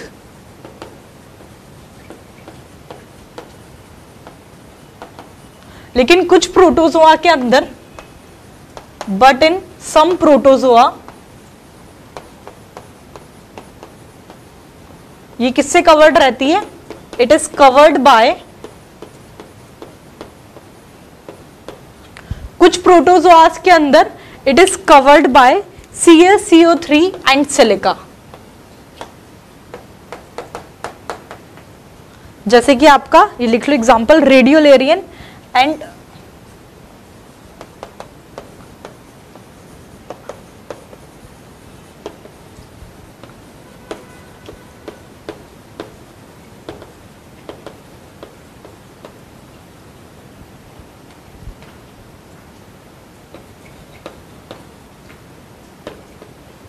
फोरामिनिफेरियन group. ठीक है, एक पॉइंट ये है इसके अंदर कि आपके फाइलम प्रोटोजोआ के अंदर आप लोगों ने, अब ये भी मैं आपको डिटेल में नहीं जाऊंगी बहुत ज्यादा, अपन ऑलरेडी एक्सक्रीटरी सिस्टम के अंदर डिस्कस कर चुके, सिर्फ मैं आपको पॉइंट बता रही हूं कि जो आपके फ्रेश वाटर प्रोटोजोआज होते हैं, ठीक है, उनमें ऑस्मो रेगुलेशन के लिए आपका कॉन्ट्रैक्टाइल वैक्यूल्स जो है ये प्रेजेंट होते हैं, जबकि जो मरीन वाटर प्रोटोजोआज होंगे उनके अंदर ये कॉन्ट्रैक्टाइल वैक्यूल्स जो है ये एब्सेंट होता है। ठीक है, क्या बोला, fresh water protozoa they have contractile vacuole for osmo regulation. अभी एक्सक्रीटरी सिस्टम का पहला या दूसरा ही लेक्चर है जहां पे मैंने आपको ऑस्मो रेगुलेशन, फ्रेश वाटर और वो कैसे आपके बॉडी से, मतलब इनका वाटर मैनेजमेंट कैसे क्या होता है, किसमें एक्सेस वाटर आ रहा है, क्या प्रॉब्लम्स फेस करते हैं, उसको कैसे ओवरकम करते हैं, सब मैंने डिस्कस किया है एक्सक्रीटरी सिस्टम का। शुरुआत के 2 लेक्चर्स में इसका पूरा कंसेप्ट मैंने आपके साथ डिस्कस किया है, तो मैं इसे डिस्कस नहीं करूंगी यहाँ पर। होप सो आपको याद ही होगा, याद होना ही चाहिए, ठीक है। यहाँ पर मैं सिर्फ पॉइंट बता रही हूँ आपको कि जो फ्रेश वाटर प्रोटोजोआंस होंगे उनके अंदर तो कॉन्ट्रैक्टाइल वैक्यूल्स प्रेजेंट होते हैं for the osmo regulation. Marine water के अंदर, मरीन वाटर प्रोटोजोआंस के अंदर वो एब्सेंट होता है, ठीक है। ये लिख लिया सभी ने, हटा दो इसे। चलिए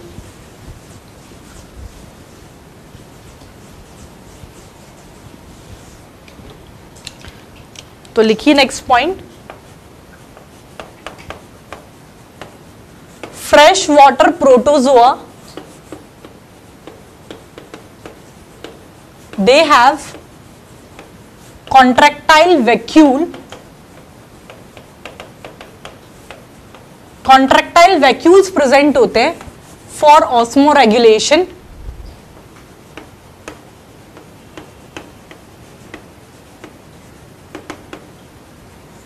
ठीक है, कॉन्ट्रैक्टाइल वैक्यूल प्रेजेंट है इसके अंदर ऑस्मो रेगुलेशन के अंदर, while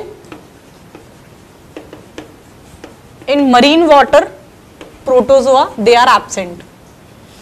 ऐसे लिख लो, while absent in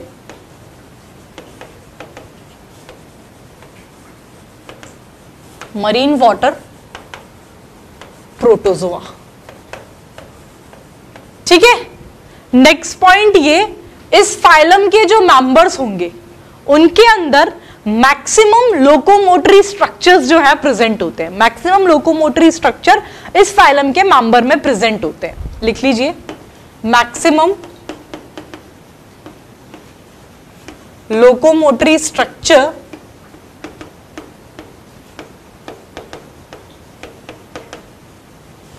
is present in member of this phylum.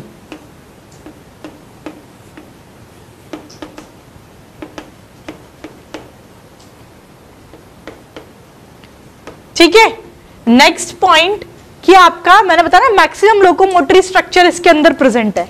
आपके लोकोमोटरी स्ट्रक्चर के बेसिस के ऊपर आपके इनको 4 कैटेगरीज के अंदर डिवाइड किया गया है। कौन कौन से हैं, क्या उनके फीचर्स हैं, ये मैं आपको उसके अंदर चार्ट मैंने पीपीटी में शो करूंगी अभी, तब मैं आपको एक्सप्लेन कर दूंगी, क्योंकि वहां से तो वो एज इट इज चलेगा। पर अभी मैं आपको ये जो पॉइंट्स मैंने आपको लिखा है इसे आप लोग नोट कर लो, क्योंकि जो फाइलम प्रोटोजोआ अभी मैं आपको जस्ट पीपीटी से जो शो करने वाली हूँ उसके अंदर बहुत सारे फीचर्स हैं, मुश्किल है बहुत याद करना। ये सिंपल है, इजी, लैंग्वेज फॉर्मेट भी बहुत इजी है, डायरेक्टली 1 वर्ड के अंदर दे रखा है और इतना सफिशिएंट भी है, ठीक है। बाकी जो मैं बता रही हूँ अब ऐसा नहीं कि बस इतना ही, ये जो टाइप्स बता रही हूँ ये मैं आपको वहीं कराऊंगी, ये फीचर्स आप इतने भी कर लोगे तो चलेगा। तो एक बार फीचर रिवाइज कर लो फाइलम प्रोटोजोआ के अंदर। सबसे पहला पॉइंट तो ये कि यूनिसेलुलर यूकैरियोट्स होते हैं। दूसरी चीज मैंने आपको बताई कि ये जो फाइलम है ये आपके किंगडम प्रोटिस्टा के अंदर इंक्लूडेड है। तीसरी चीज हम लोगों ने इसकी डिस्कस की कि रेस्पिरेशन और एक्सक्रीशन जो होता है इस फाइलम के मेंबर में वो आपके जनरल बॉडी सरफेस से होता है। एक्सक्रीटरी वेस्ट प्रोडक्ट अमोनिया होगा, अमोनोटैलिक होते हैं ये लोग नेचर के अंदर। डाइजेशन की बात करें तो इंट्रासेल्युलर डाइजेशन प्रेजेंट है। फिर हम लोगों ने बात की कि इस फाइलम के जो मेंबर्स होंगे उनकी जो बॉडी होती है नेक्ड बॉडी होती है, यानी कि इसको कोई भी कवरिंग या फिर शीथ जो है ये कवर नहीं करती है। लेकिन कुछ के अंदर जैसे कि रेडियोलैरियन और फोरामिनिफेरन ग्रुप के मेंबर्स जो होते हैं उन ग्रुप्स के अंदर, मतलब कुछ प्रोटोजोअन्स के अंदर ये जो है इसको सिलिका और कैल्शियम कार्बोनेट की जो शीथ है ये इसको कवर करती है इनकी बॉडी को, ठीक है। किन में कर रही है मैंने बताया, रेडियोलैरियन और फोरामिनिफेरन ग्रुप के अंदर। फिर हम लोगों ने डिस्कस किया कि चलो ये बॉडी नेक्ड है, ये हम लोगों ने डिस्कस कर लिया कि जो फ्रेश वाटर और मरीन वाटर एक्चुअली क्या है, ये वर्ल्ड वाइड होते हैं, मतलब कॉस्मोपॉलिटिशियन नेचर वर्ल्ड वाइड होते हैं। फ्रेश वाटर भी है, मरीन वाटर भी है, टेरेस्ट्रियल भी है, सब जगह पाए जाते हैं ये। तो जो फ्रेश वाटर प्रोटोजोआ है उनके अंदर तो कॉन्ट्रैक्टाइल वैक्यूल प्रेजेंट होता है for osmo regulation. Osmo regulation का कंसेप्ट आपको पता होना चाहिए, एक्सक्रीटरी सिस्टम के पहले और दूसरे लेक्चर में ही मैंने आपको समझाया है। तो फ्रेश वाटर प्रोटोजोन्स के अंदर तो कॉन्ट्रैक्टाइल वैक्यूल प्रेजेंट है for osmo regulation, marine water के अंदर ये एब्सेंट होता है। फिर मैंने बताया कि मैक्सिमम लोकोमोटरी स्ट्रक्चर आपके इसी फाइलम के मेंबर्स के अंदर देखने को मिलेंगे, और इसी के लोकोमोटरी स्ट्रक्चर के बेसिस पर ही इनको 4 टाइप के अंदर डिवाइड किया गया है। ये कौन से हम लोग डिस्कस करेंगे। और एक ध्यान दिलाना, नेसरा एक पैरासिटिक प्रोटोजोआ है सिल्कवॉर्म का, ठीक है, सेरिकल्चर को हार्म करता है, पैरेबियन डिसीज होती है उससे, वो मैं आपको वहीं नोट करा दूंगी, ठीक है। तो ये तो आपके किंगडम प्रोटोजोआ के बारे में इतने पॉइंट्स तो आप लोगों ने लिख लिए होंगे, बाकी मैं आपको स्लाइड में शो कर देती हूं कि उसके अंदर क्या है। देखो, ये इंपॉर्टेंट फाइलास मैं आपके साथ ऑलरेडी डिस्कस कर चुकी, ठीक है। Basis of classification, total 10 basis of classification पढ़ा। लेवल ऑफ ऑर्गेनाइजेशन अपन ने सिंपल लैंग्वेज फॉर्मेट में करा है, इसमें थोड़ा ऐसा है, अपन ने जो करा है आप उसी में से पढ़ना, इसको देखने की जरूरत नहीं है, ठीक है। लेवल ऑफ ऑर्गेनाइजेशन सिमेट्री के बेसिस पर ये चाहो तो ये डायग्राम देख सकते हो, देखो ये यहां से कर रहा है ना, ये राइट और लेफ्ट एकदम आइडेंटिकल है बायलेटरल सिमेट्री के अंदर, वो रेडियल सिमेट्री का है। चाहो तो बस डायग्राम देख लेना, ठीक है। जर्मिनल लेयर के बेसिस पर, बॉडी कैविटी के बेसिस पर, बॉडी प्लान के बेसिस पर, सेगमेंटेशन के बेसिस पर, नोटोकोड के बेसिस पर, circulatory system open type close type, embryonic development के बेसिस पर, ठीक है, और presence and absence of larva stage के बेसिस पर। इसमें एक चीज शायद इसमें करेक्शन होगा,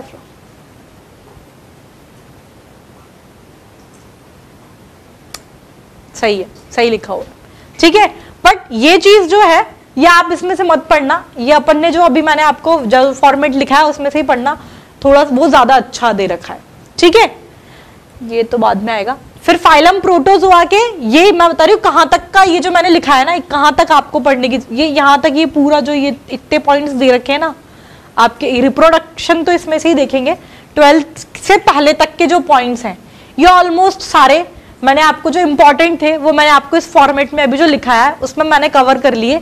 सिर्फ एक मैंने आपको बताया ना नेसरा पैरासिटिक प्रोटोजोआ है वो वाला, और जो चार्ट मैं आपको बताऊंगी वो आपको यहीं से मैं डिस्कस करूंगी। इसके अंदर दे रखा है ये चार्ट, ये रहा, लोकोमोटरी स्ट्रक्चर और न्यूक्लियस apparatus के बेसिस पर ये आपके जो टाइप्स हैं ये हम लोग इसी के अंदर से देखेंगे, बाकी इसके अंदर आ गया आपका।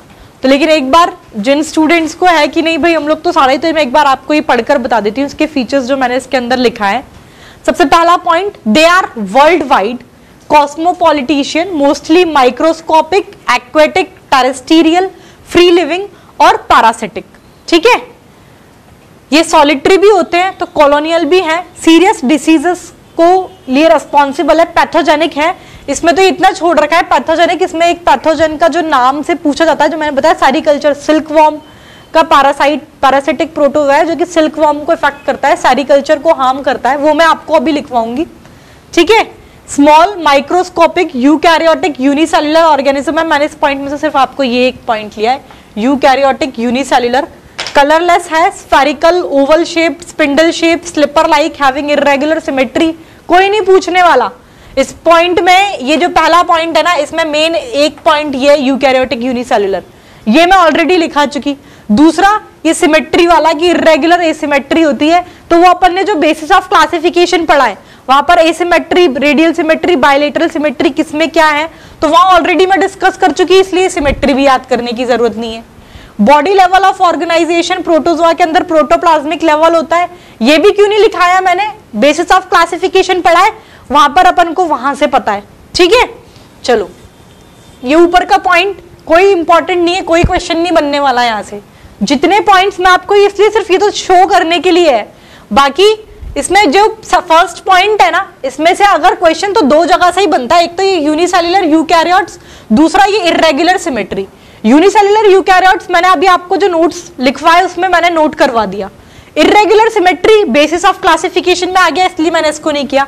तो ये दो पॉइंट्स में पूरा फर्स्ट पॉइंट कवर हो गया। Next, body level of organisation of protozoa is protoplasmic level, यहां से भी क्वेश्चन बनता है। मैंने ये आपको फीचर्स में क्यों नहीं लिखाया, ये बेसिस ऑफ क्लासिफिकेशन में अपन ने सारे एग्जांपल्स रटे हैं ना, तो body level of organisation protoplasmic level है, ये अपन को वहां से पता है, ठीक है। नेक्स्ट पॉइंट पे आओ, देयर प्रोटोप्लाज्म इज यूनिन्यूक्लिएटेड और मल्टीन्यूक्लिएटेड एनिमल्स। ये पॉइंट में जो थर्ड पॉइंट है इसके अंदर सिर्फ एक ये लाइन इंपॉर्टेंट है कि एनिमल्स आर नेक्ड और some have body bounded by delicate membrane और फायर पेलिकल और टेस्ट और shell lorica loose outer covering. ये एक्सोस्केलेटल मैंने बताया सिलिका और CO3 का बना हुआ होता है। In few group of Protozoa silica and CaCO3 shell exoskeletal is found. Example radiolarian group and foraminiferan group respectively. तो अब आपके ये जो दोनों पॉइंट्स है, इसमें लैंग्वेज इतनी टिपिकल और इतना कुछ दे रखा है, उसको सिंप्लीफाई फॉर्म मैंने इसमें से ये पूरा एक ही वर्ड उठा लिया बस, कि इनकी जो एनिमल की जो बॉडी होती है नेक्ड होती है, यानी कि कोई कवरिंग या फिर शीट उसको कवर नहीं करती। कुछ ग्रुप ऑफ प्रोटोजोआ के अंदर उनकी बॉडी को सिलिका और CO3 का शेल का एक्सोस्केलेटल होता है। किनके अंदर होता है? रेडियोलेरियन और फोरामिनिफेरन ग्रुप के अंदर। ये जो मैंने अंडरलाइन करी हूं ना, इन दो पॉइंट्स में से सिर्फ ये इंपॉर्टेंट है जो मैं आपको ऑलरेडी नोट करवा चुकी।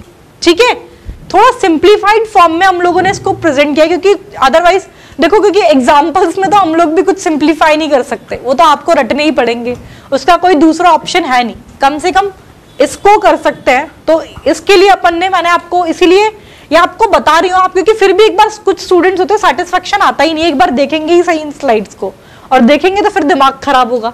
तो इसीलिए मैं बता रही हूँ कि इन पॉइंट्स में से कौन कौन से पॉइंट्स उठाए हैं। और आप बिल्कुल इसके लिए टेंशन मत लीजिए, यहाँ से बाहर कुछ भी नहीं जाने वाला, इतना पढ़ लो बहुत है। ठीक है, तो ये दोनों पॉइंट्स कैसे मिंगल्ड किया आपको ये समझ में आ गया होगा। नेक्स्ट ये है few show nuclear dimorphism, example paramecium.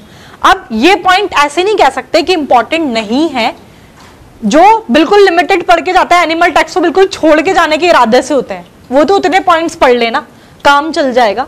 जो बच्चे पढ़ सकते हैं, ये इसमें कुछ नहीं है, ये एक पॉइंट और ऐड कर लेना कि न्यूक्लियर डायमॉर्फिज्म जो है इसको शो करते हैं, इसका एग्जाम्पल याद कर लेना पैरामीशियम। ये मैं यहाँ पर जो अंडरलाइन करा रही हूँ ना, ये मैं आपको इसलिए डिफरेंशिएट करके बताती जा रही हूँ। जो नोट करा दिए उतने तो मस्ट है, आपको याद होने ही चाहिए। ठीक है, उनमें से जो इसमें आ रहे हैं वो अंडरलाइन करा दिए, बाकी जो मैं यहाँ पर टिक मार्क करके अंडरलाइन करा रही हूँ, तो इन स्लाइड्स में से भी उसमें जो नहीं आया वो आप इसमें से सिर्फ इतना पढ़ लो तो भी वो है। ठीक है, तो न्यूक्लियर डायमॉर्फिज्म को ये शो करते हैं। Next point, body perform all necessary biological activity, so in them subcellular physical division of labour is found. ठीक है, फिजियोलॉजिकल डिवीजन ऑफ लेबर जो है इनके अंदर देखने को मिलता है। चलो, ये इतना कुछ इंपॉर्टेंट नहीं है, इन पूरे स्लाइड्स में समझ में आ गया।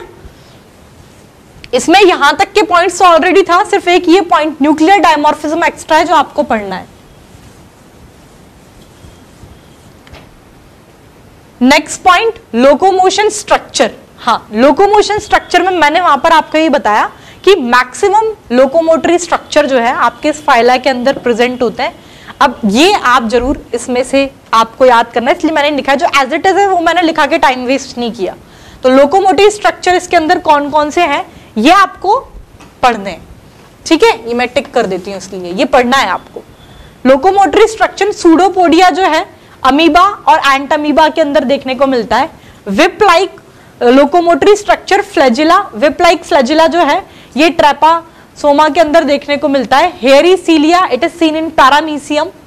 Absent in sporozoans, that is the Plasmodium malaria parasite. मतलब लोकोमोटरी स्ट्रक्चर इन स्पोरोजोन्स के अंदर एब्सेंट होता है। प्लाज्मोडियम जो कि मलेरिया पैरासाइट है उसके अंदर ये एब्सेंट होता है। ठीक है, नेक्स्ट ये लिख लीजिएगा कि all protozoans they are heterotroph and live as a predator और parasite. They are believe to be the primitive relatives और एनिमल्स। ठीक है, ये उन स्टूडेंट्स के लिए ये पॉइंट की जो मतलब हाँ याद करके जाते हैं, कोई टॉपिक छोड़ के नहीं जाने वाले, तो फिर वो उसको भी कर लेना। मतलब आपको मैं बता देती हूँ, हर फाइलम के अंदर मैं ऐसे ही पढ़ाऊंगी। पहले एक फॉर्मेट बता देती हूँ, जो मैं आपको नोट करवा रही हूँ इसके अंदर इतना तो मस्ट है कि जो छोड़ के जाते हैं ना, तो ये सिंपल भी है, बहुत ज्यादा डिटेल्ड नहीं है, तो कम से कम नहीं तो 70 से 80% क्वेश्चन तो बनेंगे उससे। तो ठीक है, बिल्कुल छोड़ के जाने से अच्छा है आप उतना कर लो। स्लाइड्स के अंदर कुछ तो मैं बिल्कुल ही हटा रही हूँ आपको, जैसे देखो ये पहली दूसरी जो स्लाइड्स थी, ये यहाँ पर मैंने कुछ भी डिस्कस नहीं किया आपके साथ। इसके अंदर ये ऑलरेडी उसके अंदर आ गया, यहाँ तक के कोई पॉइंट डिस्कस नहीं किए, सिर्फ एक न्यूक्लियर डायमॉर्फिज्म मैंने आपको अंडरलाइन कराया है। तो ये उन स्टूडेंट्स के लिए जो पढ़ के जाते हैं तो वो इसको पढ़ लेना। ठीक है, और फिर इसके अंदर लोकोमोटरी स्ट्रक्चर वाला तो जो उधर पढ़ाया है वो पढ़ना है, ये नाम मैंने लिखा ही नहीं है बस वहां पर, ये आपको करने हैं, ठीक है। 3 टाइप के स्टूडेंट्स के लिए एक ही लेक्चर में अवेलेबल है। एक वो जो बिल्कुल ही छोड़ के जाते हैं तो वो मेरे नोट से पढ़ लो, दूसरा वो कि हाँ पढ़कर जाते हैं पर पूरा नहीं पढ़ के जाते, पर इतना कम भी नहीं पढ़ के जाएंगे तो जितना अंडरलाइन करा रही उतना पढ़ लो। और वैसे तीसरे टाइप के स्टूडेंट तो होने ही नहीं चाहिए क्योंकि इसके बाहर कुछ भी नहीं जाने वाला कि वो पूरी स्लाइड रट्टा लगाने बैठे हैं, बिल्कुल वेस्टेज ऑफ टाइम है, कोई जरूरत नहीं है, इन 2 के बाहर कहीं कुछ नहीं जाएगा, ठीक है। और जो बिल्कुल छोड़ के जाते हैं ना, मैं बता रही हूँ जो नोट्स अपन कर रहे हैं ना 70 से 80%, ये तो क्या है बोलने के लिए कि बाई चांस अगर बन गया तो आप लोग जान खा जाओगे, अदरवाइज 90% पेपर यहीं से सॉल्व हो जाता है, ज्यादा अननेसेसरीली इधर जाने की जरूरत नहीं होती। पर होता है टॉपर काइंड ऑफ स्टूडेंट्स, एक होता है सिर्फ सीट चाहिए एग्जाम मेडिकल कॉलेज में, एक चाहिए कि भैया वो भी पता होता है कि पर्टिकुलर इस मेडिकल कॉलेज में यही सीट चाहिए, तो फिर वो लोग पढ़े ऐसे, ठीक है। चलिए, तो ये आ गया आपको समझ में। तो ये लोकोमोटरी स्ट्रक्चर किन में क्या है, ये एग्जांपल्स आपको रट्टा लगाना ही पड़ेगा, इसका कोई दूसरा हमारे पास चारा नहीं है, ठीक है। न्यूट्रिशन जो है प्रोटोजोन्स के अंदर होलोजोइक मोड ऑफ न्यूट्रिशन होता है, पैरासिटिक होते हैं ये लोग, स्पोरोजोइक डाइजेशन इज द इंट्रासेल्युलर, ये इंट्रासेल्युलर डाइजेशन मैंने आपको ऑलरेडी नोट आउट करा दिया है, ठीक है। They take place in food vacuole, कोई इंपॉर्टेंट नहीं है, जो नहीं पढ़ के जा रहे तो इतना बहुत है, यही आएगा इंट्रासेल्युलर डाइजेशन है, किसके अंदर होता है क्या, ये कुछ नहीं। एक ये भी याद रख सकते हो तो ये याद कर लेना, इसीलिए मैंने ये लाइन अंडरलाइन कराया है कि न्यूट्रिशन जो है आपके प्रोटोजोन्स के अंदर मेनली तो होलोजोइक मोड ऑफ न्यूट्रिशन होता है जो कि अमीबा के अंदर देखने को मिलता है। They are also parasitic, parasitic पता है होस्ट सेल पर रह के, होस्ट के ऊपर रह के वहां से अपने फूड को लेते हैं, तो वो प्लाज्मोडियम के अंदर होता है। पैराजोइक मोड ऑफ न्यूट्रिशन भी होता है और डाइजेशन इनके अंदर इंट्रासेल्युलर होता है, ठीक है। चलिए, दूसरे काइंड ऑफ स्टूडेंट्स के लिए जो अंडरलाइन कराया है, पढ़ के जाएंगे ही सही जो, ठीक है ना। चलिए next point, respiration and excretion, it take place by exchange of gases through body surface, nitrogenous waste is ammonia, already discuss कर चुकी मैं वहां पे नोट्स में लिखा चुकी कि आपका रेस्पायरेशन और एक्सक्रीशन जनरल बॉडी सरफेस से होता है और अमोनोटालिक नेचर के अंदर है, तो ये पॉइंट स्किप मार दो, ये अपन ऑलरेडी लिख चुके।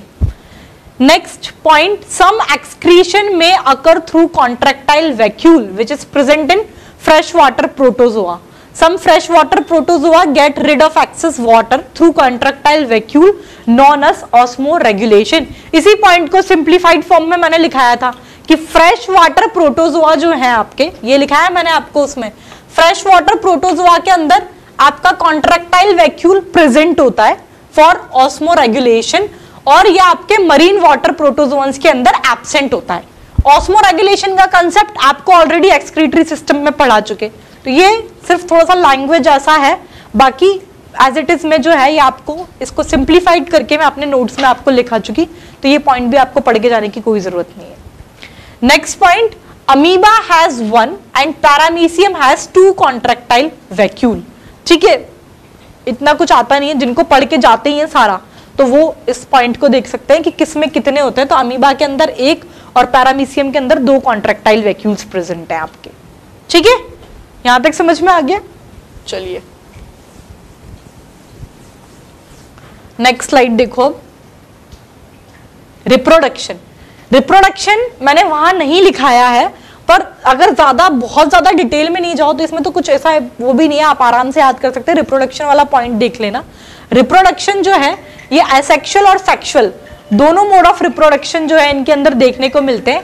Asexual reproduction through binary fission, ठीक है, इसमें इर्रेगुलर होता है अमीबा के अंदर, ट्रांसवर्स फिशन पैरामीशियम के अंदर, लॉन्गिट्यूडनल फिशन ट्रैपॉन्सोमा और यूग्लिना के अंदर, एंड मल्टीपल प्लाज्मोडियम के अंदर। सेक्सुअल के अंदर सिनगैमी और कॉन्जुगेशन, आपको ऑलरेडी पता है what is syngamy, what is conjugation, I am not going to discuss it once more. आपको अपन ने जब डाइवर्सिटी पढ़ी है, प्लांट डाइवर्सिटी, तब मैं वहां पर डिस्कस कर चुकी है, ठीक है। तो सिनगैमी प्लाज्मोडियम के अंदर होता है, कॉन्जुगेशन आपके पैरामीशियम के अंदर। किसका मोबाइल बज रहा है, साइलेंट पे कर लो इसे, ठीक है। तो आया, अब आप इसमें क्या कर सकते हैं, अब आप सोच रहे हैं इतना सारा तो रटा दिया, फिर भी वो नोट्स में इतने सारे पढ़ लें। अब वो वाले नोट्स पढ़ेंगे जो मेरे ही 70 to 80% पेपर करके आने वाले बच्चा, ये एनिमल टैक्सों से, पूरा ओवरऑल पेपर की बात नहीं कर रही हूँ, उसमें बहुत डिटेल में मत जाओ, सिर्फ एक पॉइंट ये देख लेना कि रिप्रोडक्शन जो है इस फाइलम के मेंबर्स के अंदर एसेक्सुअल और सेक्सुअल दोनों मोड ऑफ रिप्रोडक्शन होता है। सेक्सुअल के अंदर सिनगैमी और कॉन्जुगेशन से होता है, एसेक्सुअल के अंदर बाइनरी फिशन और मल्टीपल। बस इतना, ये पॉइंट पॉइंट पढ़ लेना, बहुत ज्यादा अंदर डिटेल में मत जाना, ठीक है। ये जो पॉइंट है ये इंपॉर्टेंट है, ठीक है, इसको स्टार मार्क कर लीजिए। कनेक्टिंग लिंक जितने भी जहां पर आएंगे ना वो सारे इंपॉर्टेंट है, मैं पहले ही बता रही हूं, इसीलिए हर जगह अब पढ़ेंगे इसका कनेक्टिंग लिंक, ये इसका कनेक्टिंग लिंक हुआ है। कनेक्टिंग लिंक सब जगह के इंपॉर्टेंट है, मैं अपने नोट्स में से कहीं पर भी नहीं लिखा रही हूँ, इसलिए पहले लेक्चर में आप लोगों को मैंने ये बता दिया है कनेक्टिंग लिंक सब इंपॉर्टेंट है, मैं यहाँ पर स्टार मार्क कर देती हूँ। और ये कई बार मैं नोट्स में नहीं लिखाऊंगी क्योंकि वो यहीं से इंपॉर्टेंट है, तो आप उसको छोड़ मत जाना, ठीक है। तो यूग्लिना जो है it is placed in euglenoid and it is connecting link between plant and animal. Animal और प्लांट के बीच का कनेक्टिंग लिंक है आपका यूग्लिना, ठीक है। चलिए, ये बहुत इंपॉर्टेंट पॉइंट है, कनेक्टिंग लिंक सारे के इंपॉर्टेंट है आपके। प्लांट और एनिमल्स के बीच का connecting link it is Euglena which is placed in euglenoids, ठीक है। तो ये यहां तक का तो अपन नोट्स प्लस ये जो मैंने एक दो पॉइंट ही बताया जो नोट से पढ़ने वाले हैं उनको, तो एक तो कनेक्टिंग लिंक वाला और एक वो जो लोकोमोटरी स्ट्रक्चर मैंने आपके एग्जांपल नहीं बताए थे, बस ये लिखा था कि मैक्सिमम लोकोमोटरी स्ट्रक्चर जो है वो इस फाइलम के मेंबर्स के अंदर देखने को मिलते हैं। यहां तक तो सिर्फ उतने पॉइंट से काम चल गया, ये आपको मैंने बता दिया। अब जिनको जितना डिस्कस करना है वो कर लेना। स्लाइड्स का लैंग्वेज थोड़ा सा ऐसा है, इसको मत पढ़ना, वो ज्यादा अच्छा है, ठीक है। अब इसके बाद मैंने आपको बताया था लोकोमोटरी स्ट्रक्चर और इनके बेसिस पर ये कितने टाइप के हैं, ये अब मैं इसके बाद डिस्कस करूंगी। अब जब तक आप ये अंडरलाइन वगैरह ये कर लो आप, ठीक है। नेक्स्ट ये देख लो आप लोग, ये मेरे पास तो स्पेस कम था, मतलब मेरे पास क्या स्पेस कम था ना, एक फॉर्मेट में नहीं आया, इसलिए on the basis of locomotory organ और न्यूक्लियर ऑपरेटस के बेसिस पर ये प्रोटोजोआ को 4 टाइप्स में डिवाइड किया है। अब आप सोच रहे हैं 2 ही टाइप्स तो दिखा रखे, मैं बता रही हूँ, अब आप इसलिए ऐसे बोल रही हूँ, इसको ध्यान से सुन लेना। मस्टिगोफोरा और फ्लैजिलेटा पहला टाइप, दूसरा इट इज सार्कोडिना और राइजोपोडा, तीसरा ये स्पोरोजोआ है और चौथा आपका सीलिएटा है, ठीक है। ये पूरा एक साथ ही ऐसे 4 एरो करके आने चाहिए थे, पर इन लोग के पास स्लाइड में स्पेस का थोड़ा दिक्कत आता है, इसलिए अब आप लोग समझ तो रहे ना मैं क्या बोल रही हूँ। ये 4 टाइप है, पहला मस्टिगोफोरा और फ्लैजिलेटा, दूसरा सार्कोडिना, वैसे होना ही चाहिए यहाँ पे, तीसरा ही मैं यहाँ पे ऐसे करती जो स्पोरोजोआ, और 4th नंबर यहाँ पे बनाती दैट इज द सीलिएटा, ठीक है। तो अब इसमें सबसे पहला आपका जो मस्टिगोफोरा और फ्लैजिलेटा जो है, इसमें आपको मैं अंडरलाइन करा रही हूँ, जिनको पूरा पढ़ना है वो ठीक है, बाकी मैं अंडरलाइन करा रही हूँ इसमें एग्जाम्पल्स, क्योंकि भरमार है आप देख रहे होंगे, तो जितना अंडरलाइन करा रही हूँ उतना पढ़ जाना। मस्टिगोफोरा और फ्लैजिलेटा, लोकोमोटरी स्ट्रक्चर इसके अंदर नाम से ही पता लग रहा है, मस्टिगोफोरा और दूसरा नाम फ्लैजिलेटा है, तो डेफिनेट सी बात है लोकोमोटरी स्ट्रक्चर क्या होगा इसके अंदर आपका फ्लैजिला होगा, ठीक है। एक्वेटिक होता है और एंडोपैरासाइट है। ये connecting link as I already told you कि बहुत इंपॉर्टेंट है सबके, ये ध्यान रख लेना। Proterospongia, it is the connecting link between Protozoa and Porifera. Protozoa और पोरीफेरा के बीच का कनेक्टिंग लिंक है आपका प्रोटेरोस्पोंजिया, ठीक है। नेक्स्ट ये वाला आपको एग्जांपल याद रखना है, Leishmania donovani, it is the human parasite which is digenetic disease, kala azar और डमडम फीवर जो है ये सैंड फ्लाई के थ्रू होता है। ये आपको मैं अंडरलाइन करा रही हूँ एग्जांपल याद करने, लिशमैनिया डॉनवानी, काला अजर और डमडम फीवर वाला। Leishmania tropica which cause oriental sore, ठीक है। एक आपको ये Trypanosoma gambiense which is a human parasite, it cause digenetic disease, African sleeping sickness by सीसी फ्लाई। ये वाला इंपॉर्टेंट है, अफ्रीकन स्लीपिंग सिकनेस जो है, यहां से क्वेश्चन काफी बार पूछे गए, ठीक है। फिर अब यार ये एक तो दिक्कत है इसमें,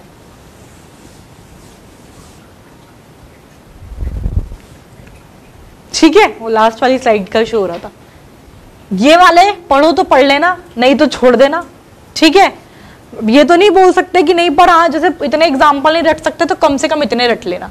एक है आपका Trypanosoma cruzi, intermediate host, human parasite disease, ये ट्राइकोमोनास वेजाइनालिस, ठीक है। ये सारे एग्जाम्पल्स हैं, इतने नहीं रट सकते तो कौन कौन से याद कर लेना, मैंने आपको बताया। इसके अंदर ये लिशमानिया डोनवानी, ठीक है, ये तो पूरा पढ़ना है यहाँ से यहाँ तक। तो लिशमानिया डोनवानी ह्यूमन पैरासाइट है, डायजेनेटिक डिसीज, काला आजार और डमडम फीवर होता है सैंड फ्लाई के थ्रू। लिशमानिया ट्रॉपिका जो कि आपका ओरिएंटल सोर करता है, ये भी याद करना है। लिशमानिया गैम्बियंस जो कि अफ्रीकन स्लीपिंग सिकनेस इसकी वजह से होती है, ये भी याद करना है। अफ्रीकन स्लीपिंग सिकनेस बहुत इंपॉर्टेंट है, ये जो तीनों मैंने अंडरलाइन कराया ना आपको, लिशमानिया डोनवानी वाला, लिशमानिया ट्रॉपिका और ये अफ्रीकन स्लीपिंग सिकनेस वाला, ये तीनों सबसे ज्यादा इंपॉर्टेंट है। बाकी ये करना चाहो तो कर लेना, नहीं तो स्किप कर लेना, ठीक है, इट्स अप टू यू। पर ज्यादा इंपॉर्टेंट जो है वो मैंने आपको अंडरलाइन करा दी है। इसका मतलब ये नहीं है कि इंपॉर्टेंट ही नहीं है, आते ही नहीं है, ऐसा तो नहीं बोल सकते, आते तो हैं, पर अब जो इतना नहीं कर सकते तो वो 70-80% करने वाले वो इतना कर लेना, ठीक है। दूसरा जो इसका वो था, पहला कैटेगरी हो गया मस्टिगोफोरा और फ्लैजिलेटा लोकोमोटरी स्ट्रक्चर के बेसिस पर। दूसरा था सार्कोडीना और राइजोपोडा, ठीक है। इसके अंदर कनेक्टिंग लिंक याद रखना, सूडोपोडिया, ये सॉरी कनेक्टिंग लिंक सूडोपोडिया, ये आपका एक्वेटिक और एंडोपैरासाइट होता है। सूडोपोडिया इसका लोकोमोटरी स्ट्रक्चर होगा। अमीबॉइड्स इसके एग्जाम्पल हैं, अमीबा, एंटमीबा हिस्टोलिका पैरासाइट जो कि आपको कॉलोन ऑफ मैन के अंदर देखने को मिलता है, it is cause amoebic dysentery, ये तो याद करना है। अमीबॉइड्स याद रहेगा, उससे आप एंटमीबा हिस्टोलिका याद कर लेंगे। एंटमीबा हिस्टोलिटिका के बारे में आपको पता ही होगा, अमीबिक डाइसेंट्री जो है ये इस वजह से होती है। नेक्स्ट इज एंटमीबा जिंजीवालिस, ये पैरासाइट आपके मैन के टीथ के अंदर रहता है, विच कॉज पायरिया, जो ब्लड आता है आपके गम से वो इसकी वजह से होता है। तो एंटमीबा हिस्टोलिका, एंटमीबा जिंजीवालिस, ये दोनों आपके अमीबाइड पैरासाइट के अंदर, ठीक है। और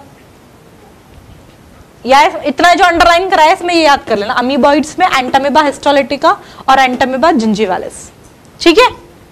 तो ये हो गए आपके दो टाइप्स हम लोग डिस्कस कर चुके, दैट इज द मस्टिगोफोरा और फ्लैजिलेटा, सार्कोडिना और राइजोपोडा, ठीक है।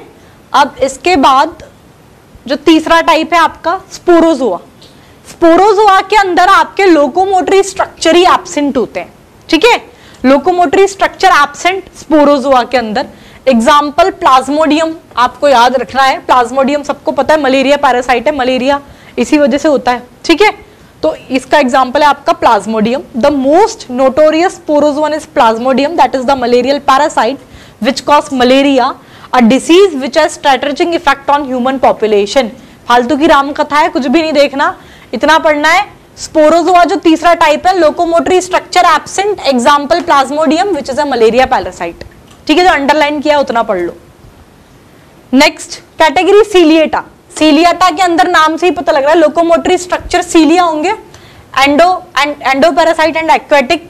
एग्जाम्पल इसका याद रख लेना पैरामीशियम, ठीक है। और ये ध्यान रख लेना कि दो न्यूक्लियाई प्रेजेंट होते हैं इसके अंदर, न्यूक्लियर ऑपरेटस के बेसिस पर भी है ना। स्मॉलर वाला तो रिप्रोडक्शन के लिए हेल्पफुल है, लार्ज वाला मेटाबॉलिक एक्टिविटीज को कंट्रोल करता है। Balantidium which is found in the colon of man, इतना नहीं कर पाओ। अब एक बार it is all about the Protozoa, यहां पर ही आपका फाइलम प्रोटोजोआ जो है ये कंप्लीट हो गया।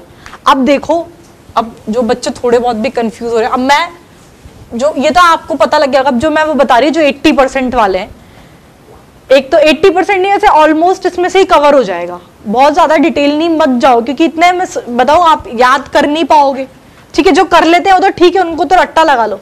बाकी जो स्टूडेंट लास्ट टाइम तक नहीं याद रख पाए ना, वो जितने अंडरलाइन किए सिर्फ उतना ही पढ़ना, उससे ज्यादा मत पढ़ना, क्योंकि उतना ही पढ़ना चाहिए जो लास्ट टाइम तक आप लोग लास्ट टाइम पे रिवाइज करके उतना एग्जाम में कर पाओ। तो प्रोटोजोआ के अंदर, किंगडम प्रोटोजोआ के अंदर मैंने आपको क्या क्या पॉइंट्स बताए, यूनिसेलुलर यूकैरियोट्स हैं, ठीक है। आपके किंगडम प्रोटिस्टा के अंदर इंक्लूड होते हैं ये। आपके इसके अंदर जो क्या बोलते हैं एक्सक्रीशन और रेस्पायरेशन, ये आपके जनरल बॉडी सरफेस से होता है। अमोनोटैलिक है, यानी कि एक्सक्रीटरी वेस्ट प्रोडक्ट अमोनिया होगा। इनके जो फ्रेश वाटर प्रोटोजोअन्स होंगे उनके अंदर तो कॉन्ट्रैक्टाइल वैक्यूल्स प्रेजेंट होते हैं फॉर ऑस्मोरेगुलेशन, मरीन वाटर के अंदर वो एब्सेंट होंगे। प्रोटोजोअन्स की जो बॉडी होती है नेक्ड होती है, इनके एनिमल्स की नेक्ड बॉडी होती है, यानी कि कोई कवरिंग या फिर शीट उसको कवर नहीं करती। लेकिन हाँ, कुछ मेंबर्स के अंदर इनके आपके CaCO3 और सिलिका की शेल जो है कवरिंग जो है प्रेजेंट होती है एज अ एक्सोस्केलेटल। ये आपको रेडियोलेरिन और फेरोमेरिफेरन ग्रुप के मेंबर्स के अंदर देखने को मिलती है। ठीक है, फिर मैंने बताया कि मैक्सिमम लोकोमोटरी स्ट्रक्चर जो है इसी ग्रुप के मेंबर्स के अंदर प्रेजेंट होते हैं। कौन कौन से होते हैं ये मैंने आपको यहाँ पे दिखाए थे, सूडोपोडिया, वेप लाइक फ्लैजिला, हेयरी सीलिया और स्पोरोजोन्स के अंदर तो एब्सेंट ही होते हैं, ये आप यहीं से इसको देख लेना। ठीक है, डाइजेशन मैंने आपको बताया, इंट्रासेलुलर डाइजेशन इनके अंदर देखने को मिलता है।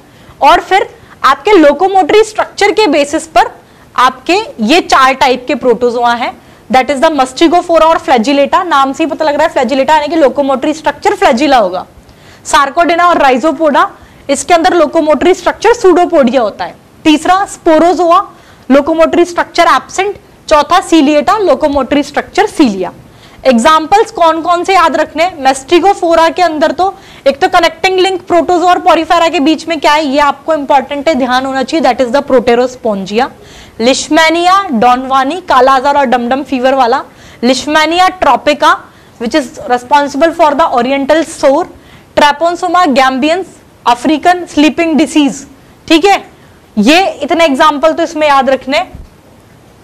सर्कोडीना के अंदर अमीबॉइड्स आते हैं, इसके अंदर एंटामीबा हिस्टोलिटिका और एंटामीबा जिंजीवालिस, ये याद रखना है। स्पोरोजोआ के अंदर Plasmodium which is a malarial parasite. Ciliata के अंदर पैरामीसियम, और फिर न्यूक्लियस के बेसिस पर ये स्मॉल रिप्रोडक्शन के अंदर और लार्ज मेटाबॉलिक एक्टिविटीज के अंदर हेल्पफुल है। ये हुआ एक पॉइंट, ये बताया था जो आपको याद रखना है। यूग्लिना जो है ये आपके प्लांट्स और एनिमल्स के बीच का कनेक्टिंग लिंक है, यूग्लिनॉइड्स के अंदर प्लेस किया गया है। एक ये पॉइंट। रिप्रोडक्शन में ज्यादा डिटेल में मत जाओ, इतना ही देख लेना कि एसेक्सुअल और सेक्सुअल दोनों मोड ऑफ रिप्रोडक्शन जो है इनके अंदर देखने को मिलते हैं। ये वाले सारे पॉइंट्स हो गए। ठीक है, एक न्यूट्रिशन वाला और देख लेना कि होलोजोइक मोड ऑफ न्यूट्रिशन इनके अंदर mainly holozoic mode of nutrition है मेनली, क्योंकि जिसमें इतने सारे मिक्स्ड है ना तो वहां से क्वेश्चन बनते नहीं है। लोकोमोटरी स्ट्रक्चर मैंने आपको बता दिए। ठीक है, और एक पॉइंट ये बस न्यूक्लियर डायमॉर्फिज्म वाला, इतना पढ़ लोगे उतना बहुत है, इससे ज्यादा डिटेल में इस फाइलम के बारे में जाने की जरूरत नहीं है आप लोगों को। प्लस ये बॉडी लेवल ऑफ ऑर्गेनाइजेशन, ये सब जो है बेसिस ऑफ क्लासिफिकेशन, वो पॉइंट्स मैंने यहां जरूर अलग से नहीं लिखाए। क्यों? क्योंकि अपन बेसिस ऑफ क्लासिफिकेशन में ऑलरेडी डिस्कस कर चुके हैं। समझ में आया? It is all about the kingdom, sorry phylum protozoa. Next phylum Porifera हम लोग अपनी नेक्स्ट क्लास के अंदर कंटिन्यू करेंगे। It is all about the today's lecture. ठीक है, अब मेरे हिसाब से बेसिस ऑफ क्लासिफिकेशन भी आप लोगों के साथ मेरे को डिस्कस करने की जरूरत नहीं है। 10 बेसिस ऑफ क्लासिफिकेशन के बेसिस पर क्या कैसा था ये सब हम लोग बहुत अच्छे से डिस्कस कर चुके, वो इंपॉर्टेंट है। फाइलम प्रोटोजोआ के अंदर मैंने आपको बताया, जितना मैंने आप लोग को ये नोट्स बना के दिए इसमें से सिर्फ स्लाइड में से 1-2 पॉइंट ही बताया, उतना ही पढ़ लोगे उतना सफिशिएंट है, ज्यादा डिटेल में मत जाओ। ठीक है, थैंक यू।